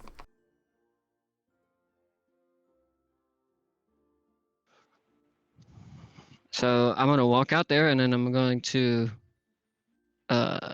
pull out my bag of holding. And I am going to pull out that box that we found, the longer case, the one that Sarah thinks looks like a case for wands. And I am going to hand that over to Kurtu, the leader. And I will pull out the money as well. And I'll say, What are you doing? I don't think I can stay in this realm with you. Although I felt like I remembered being from here, I am from here, but me from a different time. I know it sounds difficult, but Alexander here says that I could stay, but I would need to find some rare ingredients to make myself stay. Well, And he can make it for you, right, Alexander? You can do it. You notice He did explain Alexander it. steps through the doorway and inclines his head. Yes, I could. I have the things here to do so. It is just somewhat expensive. How expensive. And you notice he Look, looks at this floating book that's kind of nearby him again, and he looks back towards you and he says, about as expensive as that leather-bound bag with the odd things inside of it. Okay, but yeah, like a number is what we're look, it's looking for. expensive, guys. Look. It was an honor meeting you, having fun, fighting our way through that seditious place. It was gross. And Sarah, I'm glad you got to meet your mother finally. Look, guys, you take the money. I'll go back. And Dylan, I got a question for you. yes. Out of character, are you trying to kill off your character or something? Because I'll go with whatever your gameplay here is. Oh, it just seems I like making new characters, and it seems like a good opportunity for me to make a new character for free. Are you sure you want to do that? You just played this guy for like 2. Yeah, like an hour and a half. You know. Okay, so out of character, guys, we've got Gale the fighter, Kurtu the sorcerer, Sarah the sorcerer, Inspector the ranger / monk. It's just yeah. So there's a lot of. I mean, But- we could look. Just hear me out. We could listen and we could fight in a bunch of different ways, skirmish tactics. But that's a lot of range, and I don't like the party balance. I love this character. I love every character I make. But this is a cool chance for me to bring in somebody new next week. I'm all for it. So you guys take the money and take the bag of or take the little case, and I'll Well, roll honestly, we into don't- a new character. I know none of the other people on here care about that stuff, right? You know what I mean? So it's like I if you get want that. I'm just saying if you want your character, dude, everything goes towards your character. So Bill, you're a I- great guy. I appreciate yeah. you trying to, but you played with me a long time. You know I like making new characters. This will give me something to do this week. I'm all for it. It's Okay, uh, if this is I, really Hey, I your just hope you decision. roll all 8s, but you know, whatever. look, right? and this will be a way for me to say that I officially made an artificer that survived one of Adam's campaigns. Well, you're not Oh, I so see. bad. You're You're going closing back the to book, basic. so you're gonna say he didn't die. That's Okay. it. Yeah, that's it. I'm walking away after that one. There's still Well- a 69-year-old geriatric player somewhere out in the world that's having the time of his life. Well, and I'll just say one of the things I've learned over time is just you be you, right? You know, because characters come and go for multiple reasons, right? You know, and I mean, you just got to play the character that you're enjoying playing, regardless of the I makeup of enjoy- the party. Yeah, I enjoy every character I play wholeheartedly, but I got something in mind. This wasn't like Adam didn't ask me if I wanted to change characters or nothing. This is nothing like that, guys. I'm excited. Let's keep going. I got a Oh, I know, hilarious yeah. idea all of a sudden now. What if Albert goes back in and vanishes, and then the group meets the older Albert, who's changed his ways along the time? You can basically make the character funny. however you want, and now he's old Albert. I would assume, That is funny. yeah, based on Albert, I would assume what he would try to do is probably like open up his own shop of magical items. So I don't know if you want to play with that any, but that's what I would imagine he would do, spend his money and his time tinkering, because he's got like 6 different tool professions. So that's what he would do. 20 Okay, fair sessions enough. from now, we're gonna find a fucking shopkeeper NPC who recognizes That's us. funny. Yeah. But yeah, so Albert will say, look, guys, you don't have to spend any of the money you've earned trying to resurrect me or anything like that. No, we're fine. I obviously live, so me going back shows that it's safe. Everybody wins this way. It was an honor to know you and your inventions and your wit. And I will miss you, my friend. And I look forward to meeting you in real life somewhere out there, maybe at a carnival or something. Yeah, and you stay positive, Gail. Yes. Right? Yes. You're one of the nicest and most positive people I've ever met. Keep that spirit up. Okay, I will. And every time I see a merchant or somebody with a big top hat, I'm going to think of my friend. What's your name? Yes. Ryan Reynolds. Oh, well, I am Albert Eleganza. It's been a pleasure. Yeah, Kurtu, it was really magnificent nice leader. to have you drag all that gold back for us. You were really useful there. It literally was effortless. I will do it again. In fact, it seems like I might have to go back in there and, well, do it again. Well, you'll be missed, my I mean, friend. we're gonna lose the bag of holding, so I guess we distribute the gold amongst ourselves. Is that, or we Isn't can just give it Kurtu- to somebody? I think Kurtu has a bag of holding. Well, we need that. Since when Well, did Kurtu Albert, have a bag of holding? Albert, you actually, with your initiative, you solved why we're even down here. I think we found what we were looking for in that pile of gold, and you made us get it. And I will. Yeah, not we were forget looking for a that. harmonica case. Yes. Yes. Well, look, all of the items and everything you'll need is in here. Albert said, or Alexander says that as you guys know, we brought it out of the dungeon, so it is not real. But he can help you make it real. He says he has the ability to do so. So take it. It's been a pleasure and an honor. And whoever replaces me in your wonderful group, well, be nice to them. I know you guys have a thing about new people, but look, sometimes people just can't help that they're new, you know? Okay, my friend. Can I have a hug?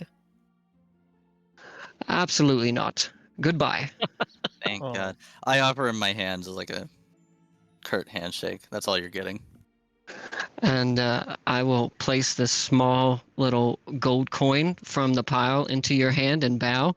And as I turn away and you hold the coin in your hand, a little fart noise plays. Something to remember me by. Charming. And with this, you notice Alexander motions with his hand, and the door into the bottomless dungeon opens, and you see inside of it, the rest of you see just the empty open room, as you've seen a few times in the past. But Albert, as you look in, you see a bunch of different kaleidoscope colors and different areas and terrains and the multitude of the layers of the bottomless dungeon that lie before you. Yeah, he's going into a giant fire pit, we know. He thinks he's going back to where he just came from, but he's not. Yeah, and with that, Albert will vanish through the door. All right. Dang, dude. Albert steps in, and the door closes behind him. And you notice Alexander retakes his position behind the counter. And you notice he gives Kisho this kind of humble, like lean forward, like half bow kind of thing. And you notice Kisho looks to you all and says, "Now come." Now here's a out of character question. If we follow him, is our money going to disappear? Is that what they were discussing? Or do we have to do that now? Or can we come back and do it before? You've gotten the general idea that after a period of time, it would cease to exist. If you come back and make it real then, you'd be fine, assuming that period of time doesn't happen. Nobody knows what the period of time is. But if we give it to him now, Yeah, can we it'll let, be can we real? let them hold on to Yeah. it? Yeah, he can hold on. Alexander can hold on to it for you. Can I make Cool. like an insight check to make sure he's not going to rip us off? You can. Like- Blind check, please. Do I need to drag a token? You should somewhere? find your token on the right-hand side of the screen. Why don't we just buy things with it while it's real? And if it You know, disappears, that's Because his we have own urgent fault. business with the Shogun. No, and no, he's- exactly. I don't We don't- even know who that fucker is. He No, just no. showed up and y'all started kissing the ground in front of him. We don't need the gold wheel. We need to spend the gold to make my sword and my shield real. That's all we need to do. Now, I'm pretty sure that Spectre's the one that needed magic items last I heard. Well, I have magic items, but they're You're not swinging good. around that big thing you keep calling your whacking stick. But it means nothing when I leave this door. It means nothing in the real world. Yeah, Chase, what it is it's basically it's I know. temporarily real. I know. Oh, okay. I Okay. know. Chase is being obstinate. Oh, I or didn't know if something. maybe Because yeah, of I his didn't know if you already character. knew. I am So, I'm role playing. Okay, sorry. I just It was wasn't sure very if it was- effective. yeah, sorry, that's Don't- okay. Don't forget that you guys looted the Dragon Slayer sword from Leroy as well, and that Yeah, was I have already that. good to go before Yes, any of the dungeon stuff. yes, I have the dragon sword in my character sheet. Can you use both at the same time, or can I have one of your magic swords? Yeah, I gave you the +1. Oh, that's right, Bottomless you did. Dungeon one. Yep. Yeah, and I just never took a short rest. Yeah, that's fine. Yep. All right, guys. Well, with that very chaotic ending, we are at the end of our session time. So, yes, it looks as though Kisho is expecting you to follow him out quickly. Just to make sure we're getting off to a good start next week, is your expectation or plan, I should say, to move with him, or are you going to try to delay for time or anything along those lines? Well, what did my blind check reveal? You have no idea. Alexander is difficult to read as you're looking at him. You don't get any kind of strong inclination one way or the other. So I would say, Adam, we're not done here. Like, I don't know. I can't remember We have what we no idea said what's about Marlin. I feel like we found the Famboozle, the chest that he asked us to get. How do we get in touch with him? Also, we have magic items that we'd like to convert here before we leave. So I don't know how much time that takes. And if this Kisho guy is like, we need to go now, we're going to have to be like, look, we have to do business with Alexander first. That's my mind, at least. I agree. because I mean I had the wand of War Mage that I want to turn real, that kind of stuff. Okay, so it sounds like group decision. You're basically going to try to convince Kisho to give you guys some time. Yeah, and I don't know Yes. how we're. And Let's- does anyone remember how to get a hold of Marlin, or was that ever established? There Mar- was a he gave us like a coin. Josephine had it. I don't know if anyone took it from her. Where if you push it into the ground and say his name, you can communicate with him. I have a whistle. So All that's not going to work. To set us up good for next week, who would like to make this persuasion check to try to convince Kisho to give you guys some time here? I will. All right, go ahead and blind check, please. Hero pointed. Yeah, can I hero point it? Sure. We're going to get a long rest soon. It'll be okay. Very good hero point, Kurtu. Good job. Hey, it's not high for me anyway. I'm rolled- not on. I guess I can just do this. You here. guys, yeah, all of your tokens are on the right side of the screen. If you scroll out a little or zoom out a little bit, you should notice all of your tokens on the right side of the map.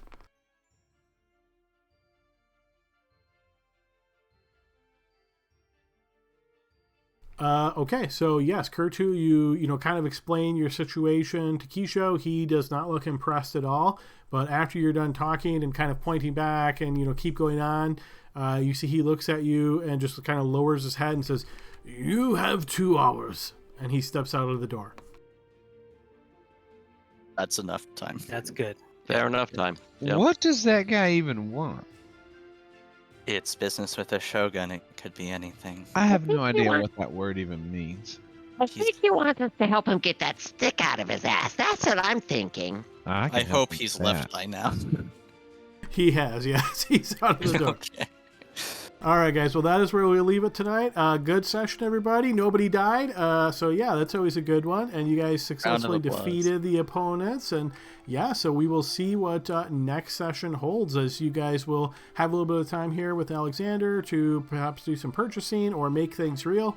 And then see where Kisho is leading you guys out. So, good night, everybody. Good session. See everybody next week. Good night. Next week. Later, everybody. Good night, everybody.